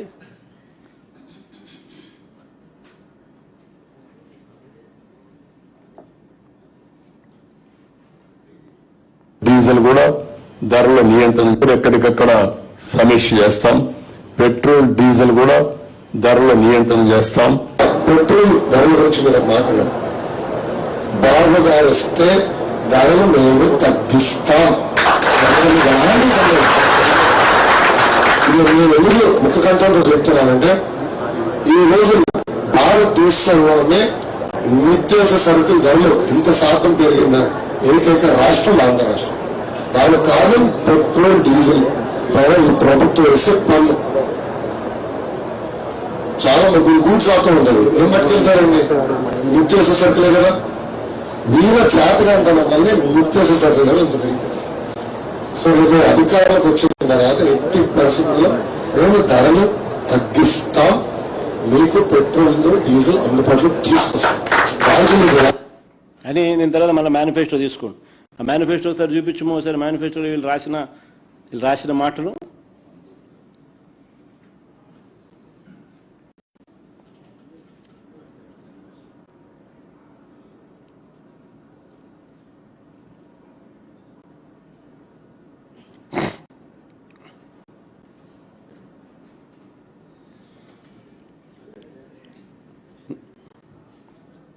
అలా ఇదే మాటలు మేనిఫెస్టోలో కూడా పెట్టినారు. అధికారంలోకి వస్తూనే పెట్రోలు డీజిల్ రేట్లు వెంటనే తగ్గిస్తాము అని చెప్పి 2 ఏళ్ళు అయిపోయింది. 2 ఏళ్ళు అయిపోయింది. పెట్రోలు ధరలు అధికారంలోకి వస్తూనే తగ్గిస్తామని చెప్పి పేపర్లో అడ్వర్టైజ్మెంట్లు, మళ్ళా పేపర్లో అడ్వర్టైజ్మెంట్ అది మళ్ళీ ఆయన రాయడం. ఈ 2 ఏళ్ళు అయిపోయింది. రూపాయి తగ్గకపోగా ఇప్పుడు పెట్రోల్ డీజిల్ ₹4 పెరిగింది రేటు. నిజంగా ప్రజలు అష్ట కష్టాలు పడతా ఉన్నారు. ఓ పక్కేమో మా ప్రభుత్వ హయాంలో ఉన్న స్కీములన్నీ రద్దు అయిపోయినాయి, ప్రజలకు చేతిలో గవ్వలేదు. చంద్రబాబు నాయుడు ఇస్తాడన్న సూపర్ 6లు సూపర్ 7లు మోసాలుగా తేలిపోయినాయి. ఓ పక్క స్కీములు రద్దు, మరో పక్క ఈయన ఇస్తాననేటివన్నీ మోసాలు, మరో పక్క రైతులకు ఏ పంటకు గిట్టుబాటు ధరలు రాని పరిస్థితి. అతలాకుతలమవుతా ఉన్న గ్రామీణ వ్యవస్థ. పొదుపు సంఘాల అక్క చెల్లెమ్మలకు 0 వడ్డీ రద్దు. పొదుపు సంఘాల అక్క చెల్లెమ్మలు రుణాల పరపతి మా హయాంలో మేము స్టార్ట్ చేసినప్పుడు 25,000 కోట్లు ఉంటే దాన్ని 49,000 కోట్లకు మేము రుణాలు పెంచుకుంటూ పోతే 0 వడ్డీ ఇస్తూ, చేయూతనిస్తూ, అక్క చెల్లెమ్మలకు తోడుగా నిలబడుతూ, ఆసరా అనే ప్రోగ్రాంను అమలు చేస్తూ, రకరకాలుగా చేయూతనిస్తూ మేము తీసుకొని పోతే చంద్రబాబు నాయుడు గారి హయాంలో అక్క చెల్లెమ్మల పరిస్థితి ఎంత దారుణంగా పడిపోయిందనంటే పొదుపు సంఘాల పరపతి 0 వడ్డీ సైతం అక్క చెల్లెమ్మలకు రాని పరిస్థితి. ఆసరా కథ దేవుడెరుగు, చేయూత కథ దేవుడెరుగు. అన్ని పథకాలు రద్దయిపోయినాయి వైఎస్ఆర్సీపీ ప్రభుత్వంలో ఉన్నటువన్నీ కూడా. ఈయన ఇస్తానన్న సూపర్ 6 సూపర్ 7లు మోసాలుగా తేలాయి. ఆ అక్క చెల్లెమ్మల పరపతి ఈరోజు 49,000 హయాంలో 49,000 కోట్లకు మా హయాంలో రుణాలు పెరిగితే చంద్రబాబు నాయుడు గారి హయాంలో అవి ఇప్పుడు తగ్గి మనం చూపించినాను. మన లాస్ట్ టైం ప్రెస్ మీట్లు మన డిసెంబర్ నాటికి అది 31,000కు పడిపోయినాయి అక్క చెల్లెమ్మలకు ఇచ్చే రుణాల పరపతి. ఇప్పటికే ఓ పక్క గ్రామీణ వ్యవస్థలో రైతు సంతోషంగా లేడు, ఏ పంటకు గిట్టుబాటు ధర లేదు.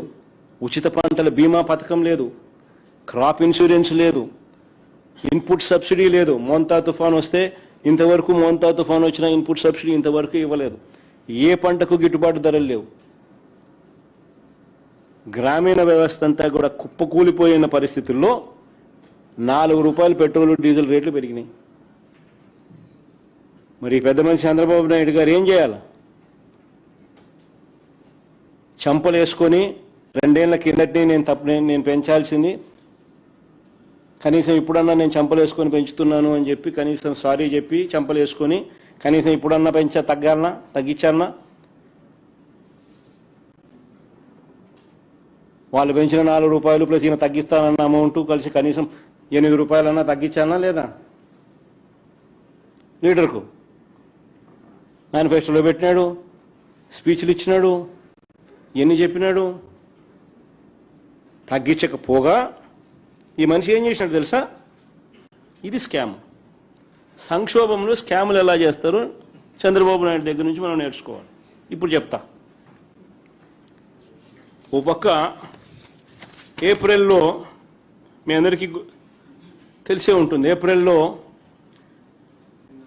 పెట్రోల్ బంకుల దగ్గర పెట్రోల్ బంకుల దగ్గర ప్రజలంతా పెట్రోల్ దొరకడం లేదు, డీజిల్ దొరకడం లేదు అని చెప్పి బార్లు తీరిన పరిస్థితులు మీ అందరికీ గుర్తుండే ఉంటుంది. సో పెట్రోల్ దొరక్క బార్లు తీరిన పరిస్థితుల్లో ప్రజలున్న సమయంలో ప్రజలకు మంచి చేయాలన్న చంద్రబాబు నాయుడు గారు కేంద్ర ప్రభుత్వంలో ఆయన భాగస్వాముడిగా ఉన్నాడు కాబట్టి ఇంగారంతా ఎక్కువ ఒత్తిడి తీసుకొని వచ్చి ఎక్కువ పెట్రోల్ ఎక్కువ డీజిల్ మనకు అందుబాటులోకి ఉంచి కనీసం ప్రజలకు మేలు చేయాలని ఆలోచన చేయాల్సింది పోయి చంద్రబాబు నాయుడు ఏం చేశారు తెలుసా? ఐఓసికి ఈ ఆయిల్ మార్కెటింగ్ కంపెనీస్ ఉన్నాయి, బీపీసీఎల్, ఐఓసి, వీళ్ళకందరికీ ఏమని లెటర్ రాస్తారు తెలుసా? ప్రజల కోసంగా లెటర్ రాసేది. అమరావతిలో కాంట్రాక్టర్లకు రీటైల్ బంకుల్లో బల్క్ సప్లై అనేది వాళ్లకు ఇవ్వకండి, అవి రేట్ ఎక్కువ, రీటైల్ బంకుల్లోనే వాళ్ళు తీసుకుంటారు, అది రేటు తక్కువ, ఆ పెట్రోల్ డీజిల్ వాళ్ళకు ఆ డీజిల్ వాళ్ళకు అందుబాటులో ఉంచండి అని చెప్పి లేఖ రాసినాడు. ఆ లేఖ చూడు. చంద్రబాబు నాయుడు గారు ఆయిల్ మార్కెటింగ్ కంపెనీస్కి రాసిన లేఖ. అమరావతిలో కాంట్రాక్టర్ల కోసం, ప్రజల కోసం కాదు రాసిందని. దానికి కేంద్ర ప్రభుత్వం చంద్రబాబు నాయుడు గారికి చివాట్లు పెడుతూ లేఖ మళ్ళీ ఎన్నిక రాసింది. ఏమని? బుద్ధి జ్ఞానం ఉందా లేదా నీకు చంద్రబాబు? దేశంలో అసలు పెట్రోల్ డీజిల్ దొరక్క ప్రజలంతా అవస్థలు పడతా ఉంటే బల్క్ డీజిల్ కొంటే రేట్ ఎక్కువ అని చెప్పి కాంట్రాక్టర్లకు రీటైల్ బంకుల్లో డీజిల్ పోయమని చెప్పి నువ్వు బుద్ధి జ్ఞానం ముందు అడుగుతా ఉన్నావా చంద్రబాబు అని చెప్పి కేంద్ర ప్రభుత్వం చివాట్లు పెడుతూ చంద్రబాబు నాయుడుకు రాసిన లేఖ.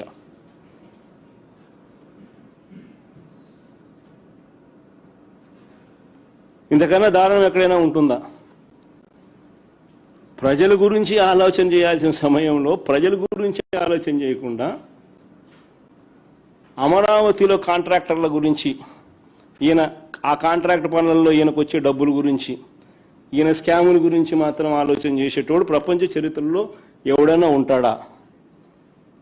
ఈ ముఖ్యమంత్రి తప్ప. ఇది 2 లెటర్లు పెట్టిన నేను. ఏపీ గవర్నమెంట్ రాసిన లెటరు 24/4/2026, అంటే 24 ఏప్రిల్ 2026న ఆంధ్రప్రదేశ్ గవర్నమెంట్ ఆయిల్ మార్కెటింగ్ కంపెనీస్కు, అంటే ఐఓసికి, బీపీసీఎల్కు, హెచ్పికి వీళ్ళు రాసిన లేఖలు. కేంద్ర ప్రభుత్వం చంద్రబాబు నాయుడును తిడుతూ చివాట్లు పెడుతూ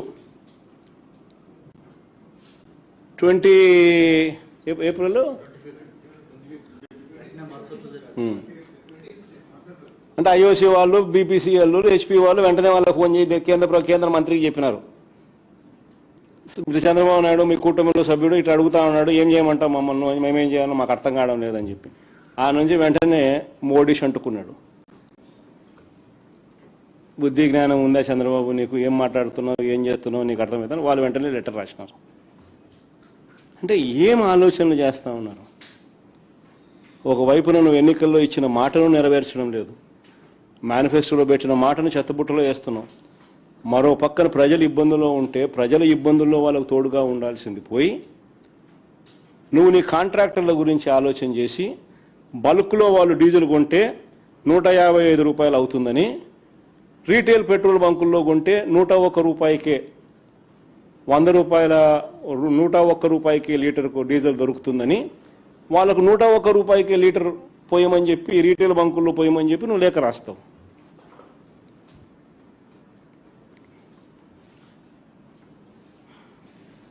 పెట్రోల్ డీజిల్ తగ్గిస్తామని హామీయే కాదు, సూపర్ 6 అయినా అంతే, సూపర్ 7 అయినా అంతే, ఇదే పరిస్థితి. ఒకసారి అది చూపించమో, ఒకసారి మేనిఫెస్టో ఆయన ఎన్నికలకు ముందు ఈనాడు పేపర్ కటింగ్ ఒకసారి పెద్ద పెద్ద అడ్వర్టైజ్మెంట్లు ఇచ్చి ఏ రకంగా చూపించినాడు. ఆ సూపర్ 6 సూపర్ 7 హామీలు ఒకసారి చూపించు. ఒకసారి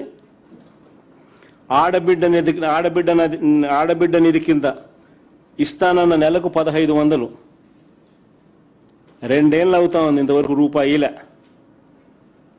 ప్రతి అక్క చెల్లెమ్మకు 18 ఏళ్ళు నిండిన ప్రతి అక్క చెల్లెమ్మకు ఆడబిడ్డ నిధి కింద, ఈయనన్న మాట, ఆడబిడ్డ నిధి కింద నెలకు 1500 ఇస్తాను అని చెప్పిన మాట.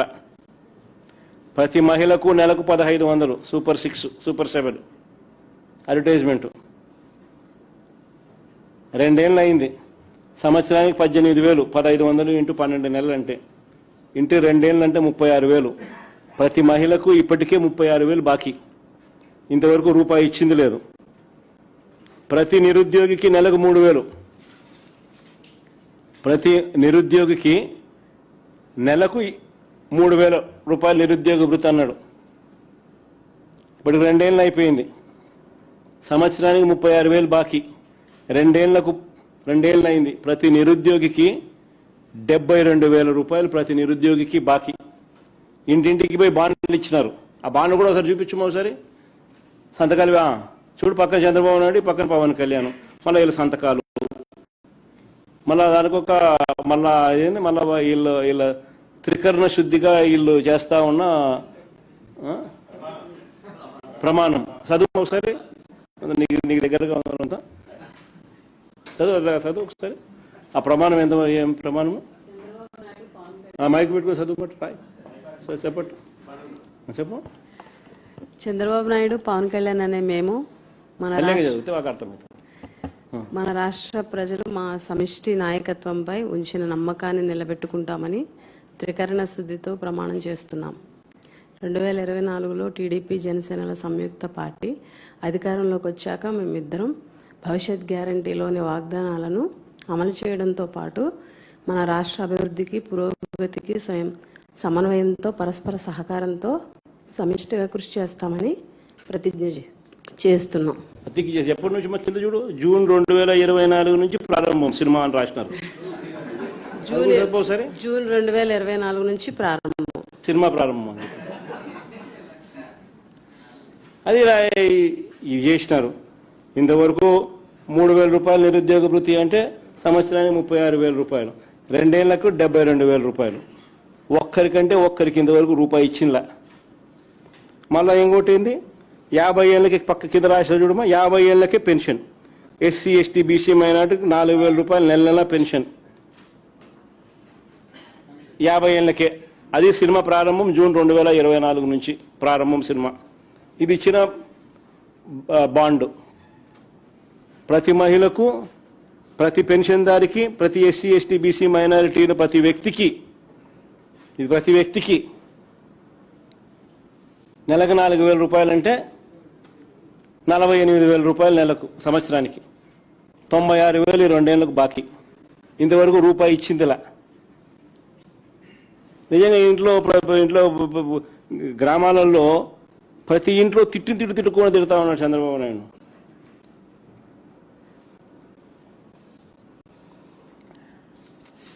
రైతుల పరిస్థితి చూస్తే మరీ అన్యాయం. కేంద్ర ప్రభుత్వం ఇచ్చేది కాక, ఎన్నో సందర్భాల్లో నేను చూపించిన ఆయన అన్న మాటలు. కేంద్ర ప్రభుత్వం ఇచ్చేది కాక ప్రే చేయగలుగుతారమ్మా?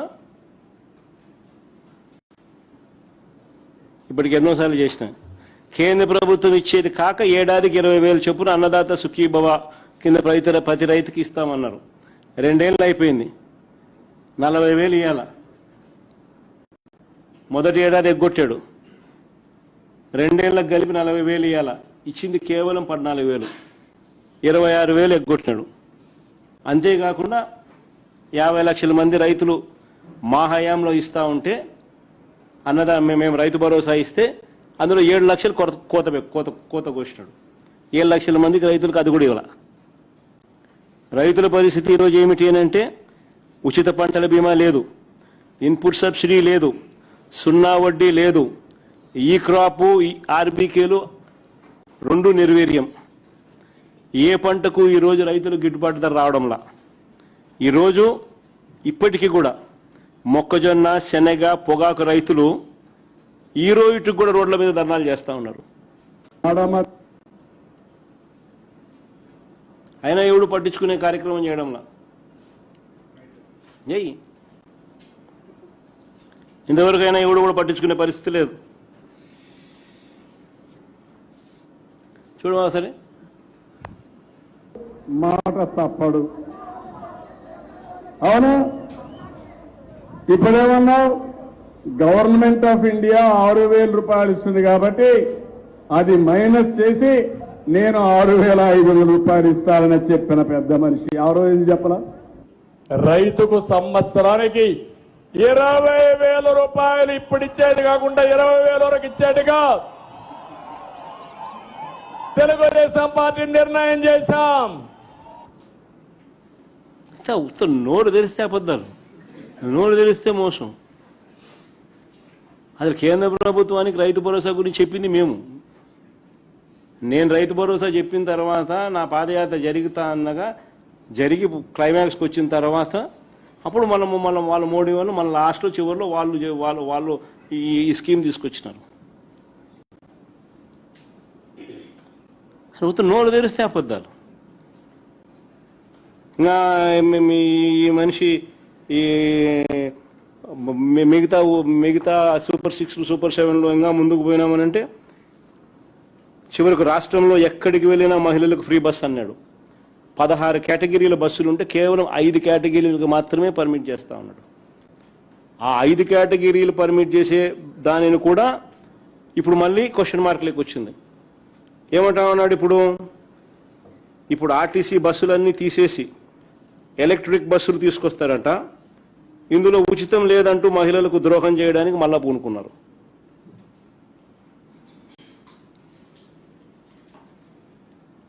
ఇది ఒక ఎఫెక్ట్ అయితే, రెండో ఎఫెక్ట్ 52,000 మంది ఉద్యోగస్తులను ఎవరినైతే మేము గవర్నమెంట్లో విలీనం చేసినాము, ఆర్టీసీ కార్మికులందరినీ, వాళ్ళందరి బతుకులు ఈరోజు ప్రశ్నార్థకం చేసినాడు. ఏకంగా 12 డిపోలు ప్రైవేట్ పరం చేసినాడు, భూములన్నీ. ఇక భవిష్యత్తులో ఫ్రీ బస్సు ఉండదు, ఆర్టీసీ బస్సు ఉండదు, ఆర్టీసీ ఉండదు. గ్యాస్ సిలిండర్ల పరిస్థితి అంతే. ఇప్పుడు 9 సిలిండర్లు ఇవ్వాలి ఈ 3వ సంవత్సరం కలుపుకుంటే. ఇంతవరకు ఇచ్చింది 1, 2. అది కూడా అందరికీ ఇలా నెంబర్ డ్రాస్టిక్గా తగ్గించేసినారు. 1,56 లక్షల నుంచి ఇప్పుడు 90 లక్షలు తగ్గించేసినారు. ఇచ్చే అరకొర కూడా. అమ్మఒడి అంతే, ఎంతమంది పిల్లలుంటే అంతమందికి అమ్మఒడి అన్నారు. చివరికి చూస్తే 20 లక్షల మంది పిల్లలను తగ్గించేసినారు. 15,000 కదా దేవుడు ఎరుగు. కొందరికి 9,000, కొందరికి 8,000, కొందరికి 10,000, కొందరికి మాత్రమే 13,000. ఇది అమ్మఒడి పరిస్థితి. నోరు తెరిస్తే అబద్ధాలు, నోరు తెరిస్తే మోసం. పెన్షన్లు మా హయాంలో, ఆ టేబుల్ ఏమో పెన్షన్ల హయాము 2024 మార్చిలో ఎన్నికల షెడ్యూల్ వచ్చే టయానికల్లా మా హయాంలో 66,34,372 పెన్షన్లు మా హయాంలో మేము పంపిణీ చేస్తూ ఉంటే ఇంటి వద్దకే పంపించి, చంద్రబాబు నాయుడు హయాంలో పెన్షన్ 1,000 రూపాయలు, మా హయాంలో దాన్ని 3,000కు పెంచుకుంటూ పోయాం. ఇంటి వద్దకే పెన్షన్ పంపించే కార్యక్రమం చేసినాం. ఆత్మగౌరవాన్ని నిలబెడుతూ 66,34,372 మందికి పెన్షన్లు మా హయాంలో ఇస్తే చంద్రబాబు నాయుడు గారు ఇప్పుడు దాన్ని తగ్గించి మన మేలో ఇచ్చిన దానికి, ఈ మేలో ఇచ్చింది ఎంతమందికి చూస్తే 60,11,293 మందికి, అంటే ఏకంగా 6,23,079 మంది పెన్షన్లు తగ్గించేసినాడు. ప్రతి నెల 25,000 తగ్గిస్తా ఉన్నారు. ప్రతి నెల 25,000 కట్. కొత్త పెన్షన్ ఒకటి అడిషనల్గా ఈకపోగా ప్రతి నెల 25,000 కట్ చేస్తూ ఇప్పటికే 6,23,000 పెన్షన్ 6,23,079 పెన్షన్లు కట్ చేసినారు. ఫీజు రీయింబర్స్మెంట్ పరిస్థితి అంతే. ఫీజు రీయింబర్స్మెంట్ కింద విద్యా దీవెన, వసతి దీవెన కింద ఈ రెండేళ్ల పీరియడ్లో మామూలుగా ప్రతి క్వార్టర్కు ప్రతి 3 నెలలకు 700 కోట్లు విద్యా దీవెన కింద ఇవ్వాలి. 7 క్వార్టర్లో ఇప్పుడు ప్రస్తుతానికి చంద్రబాబు నాయుడు గారు జనవరి, ఫిబ్రవరి, మార్చ్ క్వార్టర్, జనవరి, ఫిబ్రవరి, మార్చికి సంబంధించిన క్వార్టర్, మార్చి 16న ఎన్నికల కోడ్ వచ్చింది. జనవరి, ఫిబ్రవరి, మార్చ్ క్వార్టర్ ఏప్రిల్లో వెరిఫికేషన్ చేసి మేలో ఇవ్వాల్సింది. అప్పుడు ఎన్నికల ప్రక్రియలో భాగంగా ఆగిపోయింది. అక్కడ నుంచి ఇప్పటిదాకా 9 క్వార్టర్స్, ఈ మార్చికు 9 క్వార్టర్స్, ప్రతి 3 నెలలకు ఒకసారి ఇవ్వాల్సింది ఇప్పటికి 9 త్రైమాసికాలు అయిపోయినాయి. ఈ మార్చికి బకాయిలే 5,828 కోట్లు బకాయిలు ఉన్నాయి.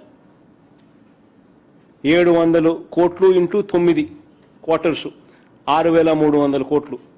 ఈయన ఇచ్చింది ఎంత అంటే ఒకసారి 1,770 కోట్లు ఇచ్చినాడు, ఇప్పుడు ఒక 900 కోట్లు ఇచ్చినాడు, 2,670 కోట్లు, 3,628 కోట్లు విద్యా దీవెన కింద ఇప్పటికే బకాయిలు. దీనికి వసతి దీవెన ప్రతి జనవరిలో 1,100 కోట్లు క్రమం తప్పకుండా మా ప్రభుత్వ హయాంలో ఇచ్చేవాళ్ళం. విద్యా దీవెన ప్రతి 3 నెలలకు ఒకసారి, ప్రతి త్రైమాసికం అయిపోయిన వెంటనే డబ్బులు తల్లుల ఖాతాల్లో పడేటివి. వసతి దీవెన కింద జనవరి 2025 1,100 కోట్లు, జనవరి 2026 మరో 1,100 కోట్లు, 2,200 కోట్లు ఇప్పటికే బాకీ. ఈ విద్యా దీవెన, వసతి దీవెన కింద ఆ 3,628 కోట్లు ప్లస్ ఈ 2,200 కోట్లు కలిపితే 5,828 కోట్లు బకాయిలు. మళ్ళీ ఈ సంవత్సరానికి సంబంధించిన రిక్వైర్మెంటు 4 క్వార్టర్స్, 4 త్రైమాసికాలు ఇంటూ 700 2,800 కోట్లు, జనవరి 27లో ఇవ్వాల్సిన వసతి దీవెన కింద మరో 1,100 కోట్లు, రెండు కలిపితే 3,900 కోట్లు, కలిపితే 9,728 కోట్లు ఇవ్వాలి. ఈరోజు పిల్లలు చదువులు మానేస్తా ఉన్న పరిస్థితి, పట్టించుకునే నాతులు లేడు. ఆరోగ్యశ్రీ కింద నెట్వర్క్ హాస్పిటల్కు ప్రభుత్వం ఇప్పటి వరకు ఈ 2 ఏళ్లలోనే 3,746 కోట్ల రూపాయలు బకాయిలు పెట్టింది. సంవత్సరానికి మామూలుగా 4,000 కోట్లు కావాలి, దాదాపుగా 330 కోట్లు ప్రతి నెల దీనికి అవసరం అవుతుంది. సంవత్సరానికి 4,000 కోట్ల రూపాయలు కావాలి. అలాంటిది 2 ఏళ్లలోనే 3,746 కోట్లు బకాయి. మళ్ళీ ఈ సంవత్సరం మరో 4,000 కోట్లు కావాలి. దీంతో నెట్వర్క్ హాస్పిటల్ పూర్తిగా చేతులెత్తేస్తా ఉన్న పరిస్థితి. వారికి ఇవ్వాల్సిన డబ్బులు వాళ్ళకి ఇవ్వకపోగా ఈ పెద్ద మనిషి చంద్రబాబు నాయుడు గారు చేస్తా ఉన్న ఘనకార్యం ఏమిటి అని అంటే వాళ్ళ పేరుతో లోన్ ఇప్పిస్తున్నాడట. అని లోన్ ఇప్పిస్తానని దానికి 8% వడ్డీ కూడా వాళ్ళకి కట్ చేస్తానంటున్నాడు. మాకు ఇవ్వాల్సిన డబ్బులు మాకు ఇవ్వకుండా నువ్వు మాకు లోన్ ఇప్పించడం ఏంది స్వామి అని వాళ్ళు మొత్తుకుంటా ఉన్నారు. పైగా దానికి 8% వడ్డీ మేము కట్టాలని చెప్పి మీరు అండం ఏంది స్వామి, మాకేం అర్థం కావడం లేదని నెట్వర్క్ హాస్పిటల్ లబోదిబో అని మొత్తుకుంటూ బోర్డు తిప్పేస్తా ఉన్నారు వాళ్ళు. ఈ పెద్ద మనిషి ఇవన్నీ ఏవీ చేయకపోగా ఉద్యోగస్తులను మరీ దారుణంగా మోసం చేస్తూ ఈ పెద్ద మనిషి చేసిన మోసాలు ఇప్పటికే 4 డిఏలు పెండింగ్. మా హయాంలో మామూలుగా ప్రతి 6 నెలలకు ఒకసారి డిఏ ఇవ్వాలి. 5 ఏళ్ల కాలం అంటే 10 డిఏలు ఏ రాష్ట్ర ప్రభుత్వమైనా ఇవ్వాలి. మేము 11 డిఏలు ఇచ్చినాం మా హయాంలో. 10 కాదు, అంతకన్నా ఒకటి ఎక్కువ, 11 డిఏలు ఇచ్చినాం మా హయాంలో. వస్తూనే మేము ఐఆర్ వేసినాం, అధికారంలోకి రాగానే ఐఆర్ ఇచ్చినాం 27%. కాలయాపన లేకుండా పిఆర్సీ కూడా వేసినాం. ఎంప్లాయీస్ ఇబ్బంది పడకుండా ప్రతి అడుగులోనూ చేయి పట్టుకొని నడిపిస్తూ వీళ్ళ గురించి ఎవరూ పట్టించుకోని పరిస్థితుల్లో వీళ్ళ గురించి మేము ఆలోచన చేసి జీపీఎస్ అనే విధానం కూడా తీసుకొచ్చినాం. వీళ్ళు ఓపీఎస్తో ఇబ్బందులు పడతా ఉంటే, సిపిఎస్తో ఇబ్బంది పడతా ఉంటే, ఈరోజు మేము చేసిన జీపీఎస్ అనేది దేశం మొత్తం కాపీ కొడతా ఉంది.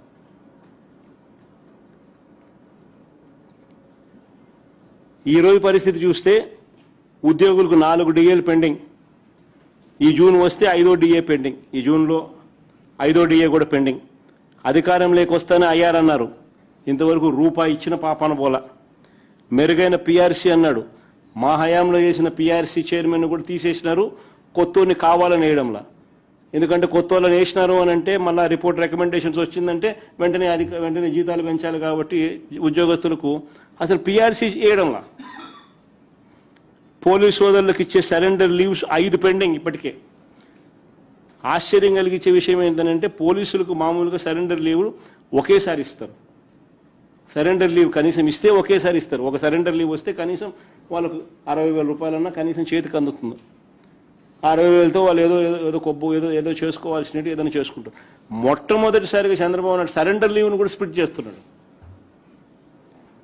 సరెండర్ లీవ్ను కూడా వాయిదా పద్ధతులు పెడతా ఉన్నాడు. ఒకవైపున సరెండర్ లీవ్లలో వాయిదాలు పెడుతూనే మరోవైపున 5 సరెండర్ లీవ్స్ పెండింగ్, 15 నెలల టీఏలు పెండింగ్ పోలీసులకు. మేము తెచ్చిన జీపీఎస్ లేదు, ఓపీఎస్ లేదు. ఎన్నికలకు ముందు ప్రతి నెల 1వ తేదీన ఉద్యోగస్తులకు అందరికీ జీతాలు అన్నాడు. ఈరోజు పరిస్థితి ఏంటంటే నెలలో జీతాలు ఎప్పుడు వస్తాయో ఎవరికి తెలియదు. GPF, APGLI, medical reimbursement, retirement benefits, surrender leaves, వీటి అన్నింటి కింద ఉద్యోగస్తులకు ఇప్పటికే 35,000 కోట్ల రూపాయలు చంద్రబాబు బాకీ. అయినా వాటి గురించి పట్టించుకునే పరిస్థితి లేదు, మాట్లాడే పరిస్థితి లేదు.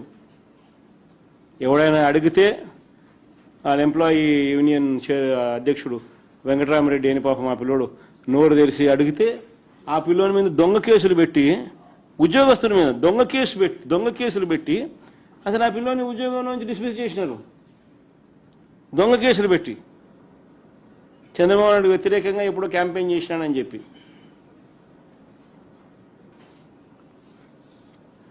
ఇప్పుడు ఈ మనిషి ఏమంటాడు? సంపద సృష్టిస్తానన్న చంద్రబాబు ఇప్పుడు ఏమంటున్నాడు? సంతానమే సంపద అంటున్నాడు. సంపద సృష్టిస్తాను అని చెప్పిన ఈ పెద్ద మనిషి ఇప్పుడు ఏమంటా ఉన్నాడు? సంతానమే సంపద అంటున్నాడు. అని అంటూ ఏమంటున్నాడు? 3 కానండి, 4 కానండి అంటాడు. ఇంకా మోటివేట్ చేస్తూ ఇంకా ఏమంటాడు? మీరు 3 కంటే నేను 30,000 ఇస్తానంటాడు. 4 కంటే ఇంకా 30,000 అంటాడు. 40,000 ఇస్తానంటున్నాడు. ప్రజలంతా మొత్తుకుంటా ఉన్నారు, అయ్యా 30,000 కథ, 40,000 కథ దేవుడు ఎరుగు, 3వ సంతానం 4వ సంతానం కథ దేవుడు ఎరుగు. నువ్వు సూపర్ 6, సూపర్ 7లో ఇచ్చిన హామీలు ఏమైనాయి స్వామి? ఇంతవరకు వాటి పరిస్థితే దిక్కు తెలియడం లేదు మాకు. ఫస్ట్ వాటి గురించి ఆలోచన చేయి నువ్వు, ఆ తర్వాత నువ్వు 3వ సంతానం 4వ సంతానం గురించి నువ్వు చెప్తే ఏదో అంతో ఇంత వినేదానికి అవకాశం ఉంది అని ప్రజలు ఈరోజు మొత్తుకుంటా ఉన్నారు. నిజంగా మొట్టమొదటిసారిగా నేను చూస్తా ఉన్నా, ఈ పెద్ద మనిషి చంద్రబాబు నాయుడు గారు ఏదైతే చెప్తాడో కనీసం ఆయనన్నా పాటించాలనా? కనీసం ఆయన కొడుకైనా పాటించాలనా? ఆయన కొడుకు ఒకడే, ఆయనకు ఒకడే, కానీ బీదోళ్ళకు మాత్రం 4 కావాలా? వాళ్ళు చదువుకోకూడదు, వాళ్ళ క్వాలిటీ ఎడ్యుకేషన్ ఇవ్వకూడదు, వాళ్ళకి ఇంగ్లీష్ మీడియం చదువులు ఇవ్వకూడదు, వాళ్ళ బతుకులు ఎప్పుడు చితికిపోయి ఉండాలా అనే ఆలోచన, దిక్కుమాలిన ఆలోచన చేయగలిగిన వ్యక్తి ఈ ప్రపంచంలో ఎవడన్నా ఉన్నాడంటే ఒక చంద్రబాబు తప్ప ఇంక 3వ వాడు ఎవడు ఉండడు. నిజంగా ఎడ్యుకేషన్ అనేది ఇచ్చేసరికి క్వాలిటీ ఎడ్యుకేషన్ ఇవ్వాలి. ఈరోజు రాష్ట్రంలో పరిస్థితి ఏమిటి? విద్య, వైద్యం, వ్యవసాయం అన్నీ కూడా పూర్తిగా మూలన పడ్డ పరిస్థితులు. ఈరోజు పరిస్థితి ఏమిటి? స్కూళ్ళల్లో పూర్తిగా ఇంగ్లీష్ మీడియం చదువులు ఆగిపోయిన పరిస్థితులు. 3వ తరగతి నుంచి టోఫుల్ మా హయాంలో తీసుకొచ్చి ఒక పీరియడ్ కింద పెడితే టోఫుల్ అనేది ఇప్పుడు తీసేసిన పరిస్థితి. మా హయాంలో ఇంగ్లీష్ మీడియము, సిబిఎస్ఈ, ఐబీ దాకా ప్రయాణం అని చెప్పి మేము తీసుకొస్తే అసలు ఇంగ్లీష్ మీడియమే లేకుండా చేసిన పరిస్థితి. 3వ తరగతి నుంచి సబ్జెక్ట్ టీచర్ కాన్సెప్ట్ మేము తీసుకొస్తే అది గాలి కొదిలేసిన పరిస్థితి. నాడు నేడుతో మేము స్కూళ్ళను బాగుపరుస్తే పూర్తిగా నాడు నేడును గాలి కొదిలేసిన పరిస్థితి ఈరోజు. 6వ తరగతి నుంచి ప్రతి క్లాస్ రూమ్ను డిజిటైజ్ చేసి ప్రైవేట్ స్కూళ్ళు గవర్నమెంట్ స్కూళ్ళతో పోటీ పడే పరిస్థితి మా హయాంలో మేము తీసుకొస్తే ఈరోజు గవర్నమెంట్ స్కూళ్ళల్లో చేర్పించడానికి తల్లిదండ్రులు మళ్ళీ హెసిటేట్ చేస్తా ఉన్న పరిస్థితి చంద్రబాబు నాయుడు హయాంలో. 8వ తరగతి పిల్లలకు గవర్నమెంట్ స్కూళ్ళలో 8వ తరగతికి వచ్చేసరికి ఆ పిల్లల చేతుల్లో ట్యాబులు పెట్టి ఒక మంచి మేనమామల ఆ పిల్లలను మేము చదివిస్తే ఈరోజు పిల్లలను ట్యాబులు కదా దేవుడు అరుగు, కనీసం గోరుముద్దలో కూడా క్వాలిటీ లేని పరిస్థితిలో ఈరోజు స్కూళ్ళు నడుస్తూ ఉన్నాయి. ఈరోజు ఫీజు రీయింబర్స్మెంట్ లేదు, విద్యా దీవెన లేదు, వసతి దీవెన లేదు, చదువులు ఆపేస్తా ఉన్న పరిస్థితి. స్కూళ్ళు, హాస్టళ్ళు, అంగన్వాడీల్లో ఈరోజు సరిగ్గా సరైన పౌష్టికాహారం అందక ఈరోజు పిల్లలు హాస్పిటలైజ్ అవుతా ఉన్న పరిస్థితులు. ఆసుపత్రులు నాశనం చేసినారు.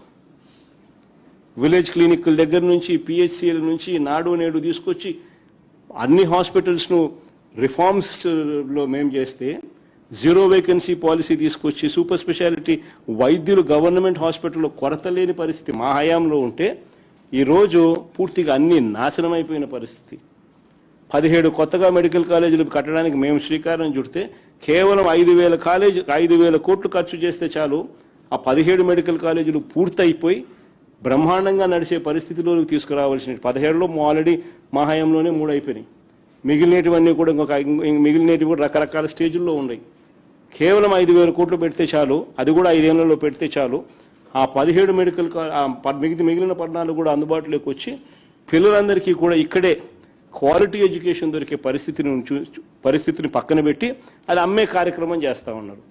అమరావతిలో బిల్డింగులకు గ్లాస్ కోసం, అద్దాల కోసం 2,500 కోట్లు పెట్టడానికి ముందుకు వస్తాడు. మెడికల్ కాలేజీలకు డబ్బులు ఇవ్వడానికి మాత్రం ఈయనకు మనసు రాదు.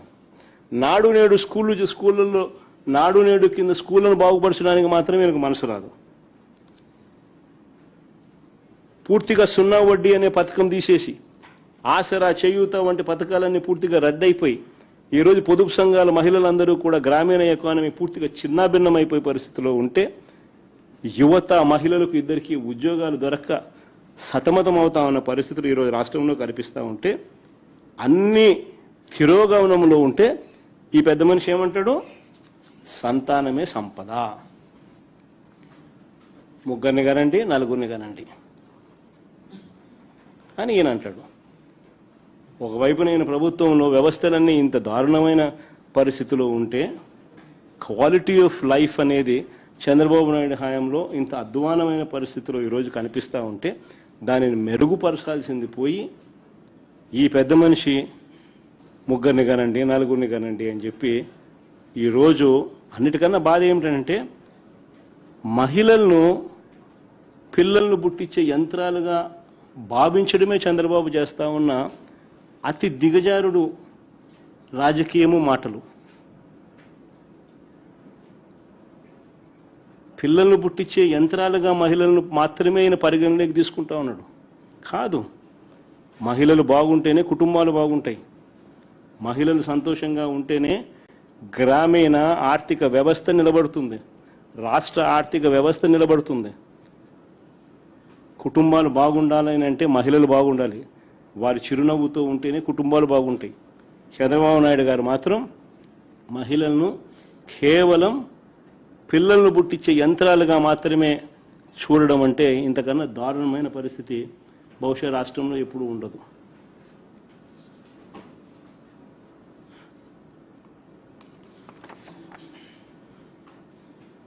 లాస్ట్లో ఇంకొకటి, ఇంత దారుణమైన పాలన ఒకవైపు చంద్రబాబు చేస్తూ మరోవైపున తన కొడుకు చేత, చంద్రబాబు నాయుడు కొడుకు ఈ మధ్యకాలంలో ఏమంటా ఉన్నాడు? Both are not the same అంట. బాలకృష్ణ డైలాగులు ఈయన కొడతా ఉన్నాడు, both are not the same అని పబ్లిక్ మీటింగ్స్లో ఈయన డైలాగ్ కొడతా ఉన్నాడు. గవర్నెన్స్ మీద ఈ లోకేష్ అనే చంద్రబాబు నాయుడు గారు అనే కొడుకు, అవునయ్యా, both can never be same. Chandrababu Naidu garu కొడుకు చెప్తా ఉన్నా, చంద్రబాబు నాయుడు చెప్తాను, both can never be same. వెన్నుపోటుతో పార్టీని పెట్టి పార్టీ గుర్తును దోచేయడం మీ హిస్టరీ. ఎదరొడ్డి నిలబడి ప్రజా మద్దతుతో గవర్నమెంట్ స్థాపించడం మా history. Both can never be same. ప్రజలకు ద్రోహం చేయడం, మేనిఫెస్టోను చెత్తబుట్టలో పడేయడం, ప్రజలను వాడుకోవడం, ఆ తర్వాత వదిలేయడం మీ క్యారెక్టర్. కానీ మేము 600 కూడా ఇచ్చిన ప్రతి మాట నిలబెట్టుకోవడం మా character. Both can never be same. పనులు చేసి చూపించడం మా స్టైలు, పబ్లిసిటీ క్రెడిట్ చోరీ చేయడం మీ style. Both can never be same. విద్య, వైద్యం, ఆరోగ్యం, వ్యవసాయం, ప్రజల చెంతకే పాలన, గృహ నిర్మాణం, మహిళా సాధికారత, మహిళా రక్షణ, దిశ లాంటి విప్లవాత్మక కార్యక్రమాలు మా చరిత్ర. వీటినన్నింటినీ నాశనం చేయడం మీ చరిత్ర. Both can never be same.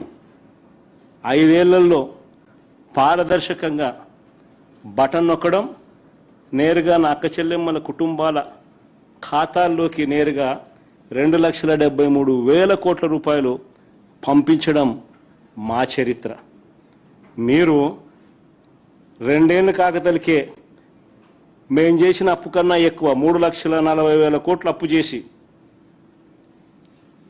మా ప్రభుత్వ హయాంలో ఉన్న అన్ని పథకాలను రద్దు చేసి మీరు చెప్పిన సూపర్ 6, సూపర్ 7ను మోసాలుగా పెట్టడం మీ చరిత్ర. Both can never be same అయ్యా, తెలుసుకో. సార్ ప్రస్తుతం సార్ ఈ మధ్యకాలంలో ఇంధన పొదుపు పేరుతో సీఎం చంద్రబాబు తన కాన్వాయ్ని తగ్గించుకున్నారని డిప్యూటీ సీఎం కాన్వాయ్ ఇంధన పొదుపులో భాగంగా ఆర్థిక మాధ్యమం ఇంధన పొదుపులో భాగంగా సీఎం, డిప్యూటీ సీఎం, మంత్రులంతా కూడా కాన్వాయ్లు తగ్గించుకున్నామని చెప్తా ఉన్నారు. సో దీని గురించి అంటే పథకాలు కూడా ఇవ్వలేమంటున్నారు కదా. అంటే ప్రస్తుతం మంత్రులే సైకిల్ మీద తిరుగుతున్నారు, రాష్ట్రంలో పథకాలు అమలు అనేది జరగకపోవచ్చు అని చెప్పి కూడాను పరోక్షంగా చెప్తున్నారు అని ఈయన చెప్తా ఉన్నాడు. మన చెవులు పూలు పెడతా ఉన్నాడు. ఈయన చెప్పిన మాట కనీసం ఈయన కొడుకు ఇండు, ఈయన దత్తపుత్రుడు ఇండు. ఎవడు వింటా ఉన్నాడు చెప్పు? ఒక్కొక్కరికి ఒక్కొక్క ప్రైవేట్ చాపరు, ఒక్కొక్కరికి ఒక్కొక్క ప్రైవేట్ విమానము. ఈరోజు నీకు అక్కడ ఎయిర్పోర్ట్లోకి పోతే 3 విమానాలు కనిపిస్తాయి, 3 చాపర్లు కనిపిస్తాయి. ఈ ఎయిర్పోర్ట్లో కానీ, హైదరాబాద్ ఎయిర్పోర్ట్లో కానీ. వీళ్ళు ఎక్కడుంటే అక్కడ ఒక్కొక్కరికి 2. వీళ్ళు మిగతా విషయాలన్నీ వీళ్ళు ఇట్లటన్నీ కథలన్నీ మనకు సోది చెప్తారు. ఆ సోది అంతా మనం వినమని చెప్పి మన చెవిలో పూలు పెడతాం. సార్ మీ దగ్గరే ఒక సీనియర్ జర్నలిస్ట్ ఉన్నారు, మీ పార్టీ జనరల్ సెక్రటరీ, ఆయన అరెస్ట్ చేశారు. అంటే ఇలాంటివి అడ్డుకోలేకపోతున్నారు సార్? అంటే అడ్డుకోలేమా సార్?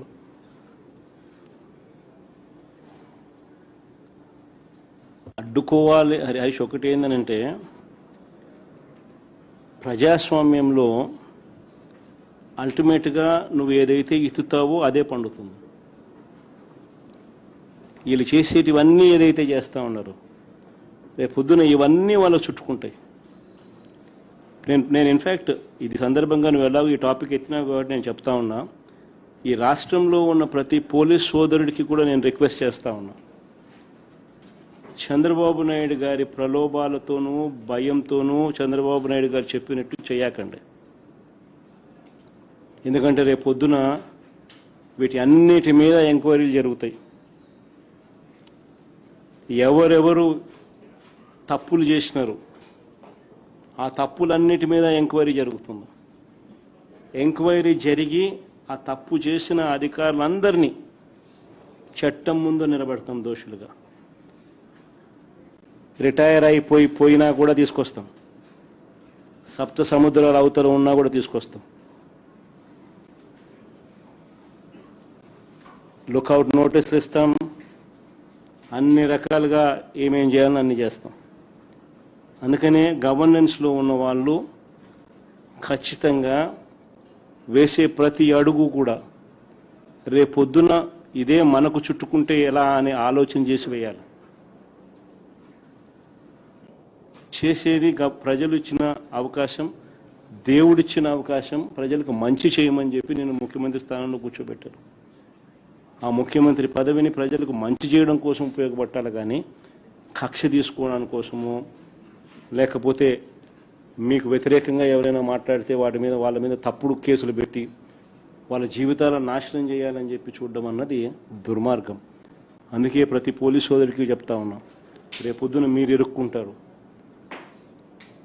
చంద్రబాబు నాయుడు గారి ప్రలోభాలకు దయచేసి లొంగాకండి, రేపొద్దున మీరు ఇబ్బంది పడతారు. సార్, జనసేన అధినేత ఈ మధ్యన హోంమంత్రి అమిత్ షా వద్దకు వెళ్ళారని, ఏదో వైఎస్ జగన్ గారి మీద ఇబ్బంది పెట్టాలని చెప్పిన సందర్భం ఒకటి ప్రొఫెసర్ నాగేశ్వరరావు మొన్న ఈ మధ్యన చెప్పారు. అయితే అమిత్ షా చివాట్లు పెట్టి రాజకీయాల్లో నమ్మదగిన వ్యక్తి చంద్రబాబు కంటే జగనే బెటర్ అని అన్నట్టు కూడాను ఆయన అన్నారు. అది బాగా ట్రోల్ అవుతుంది ఇప్పుడు. అది ఆయన చూసిన, ఆయనకు తెలిసిన ఎక్స్పీరియన్స్తో ఆయన చెప్తా ఉన్నాడు. చంద్రబాబు నాయుడును చూసినాడు, జగన్ను చూసినాడు. ఇప్పుడు చంద్రబాబు నాయుడు గారి పాలన చూస్తూ ఉన్నాడు, జగన్ చేసిన పాలనను చూశాడు. ఆయనే కాదు, ప్రజలంతా కూడా చూసినారు. కాబట్టి ఎవరి నోట్లో నుంచి వచ్చినా ఇవే మాటలే వస్తాయి. సార్, ఇప్పుడు తమిళనాడు ఎన్నికల్లో మొన్న విజయ్ మీ ఫోటో పెట్టుకుని ఎన్నికల ప్రచారం చేశారు. ఆ ప్రచారం కూడా ఆయనకు బాగా కలిసి వచ్చింది, తమిళనాడు ముఖ్యమంత్రి అయ్యారని కూడా చెప్తా ఉన్నారు. మీరే అనుకుంటున్నారు సార్? రమేష్, ఆయన రాష్ట్రంలో ఆయనకే పలుకుబడి ఎక్కువ ఉంటుంది, కానీ జగన్కి ఎలా ఉంటుందయ్యా? Sir, one last question, sir. Jagan sir, one last question. Sir, you have come up with the proposal Mavigan. Is it feasible to develop Mavigan while Chandrababu Naidu ji is claiming that we are working continuously on Amravati development and he is also going for the second phase of land pooling? Could you just repeat the question? Sir, is it feasible to develop the Mavigan which you have come up with the proposal while CM Chandrababu Naidu ji is developing, he's telling that we are developing Amravati region as a capital? See, the whole gist of it is, what Chandrababu is conceiving is never a reality. You know that, I know that. I think anybody with reasonable common sense would agree to it. Whereas Mavigan is something which is already in existence. Day one itself, you have a certain level of city in place, with all the infrastructure already in place, be it in the form of a port in Machilipatnam, be it in the form of an international airport in Vijayawada, be it in the form of 4 national highways intersecting, be it in the form of 3 railway stations already in existence, be in terms of 9 medical colleges, private and government, both of them available, be it in various forms, be it educational institutions, be it in various forms, this is already in existence.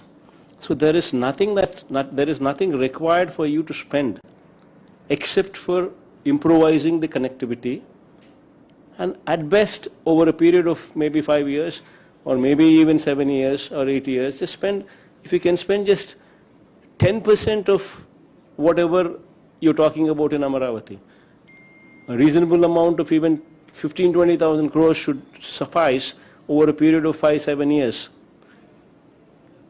The moment you accept Mavigan, rather than constructing your buildings there, shift them over here and you christen it as Mavigan and capital. The moment you do that, the capital comes into existence on day one. Whereas there, even after a decade, even after 2 decades, even after 3 decades, you would find yourself in a situation where Andhra Pradesh has no capital.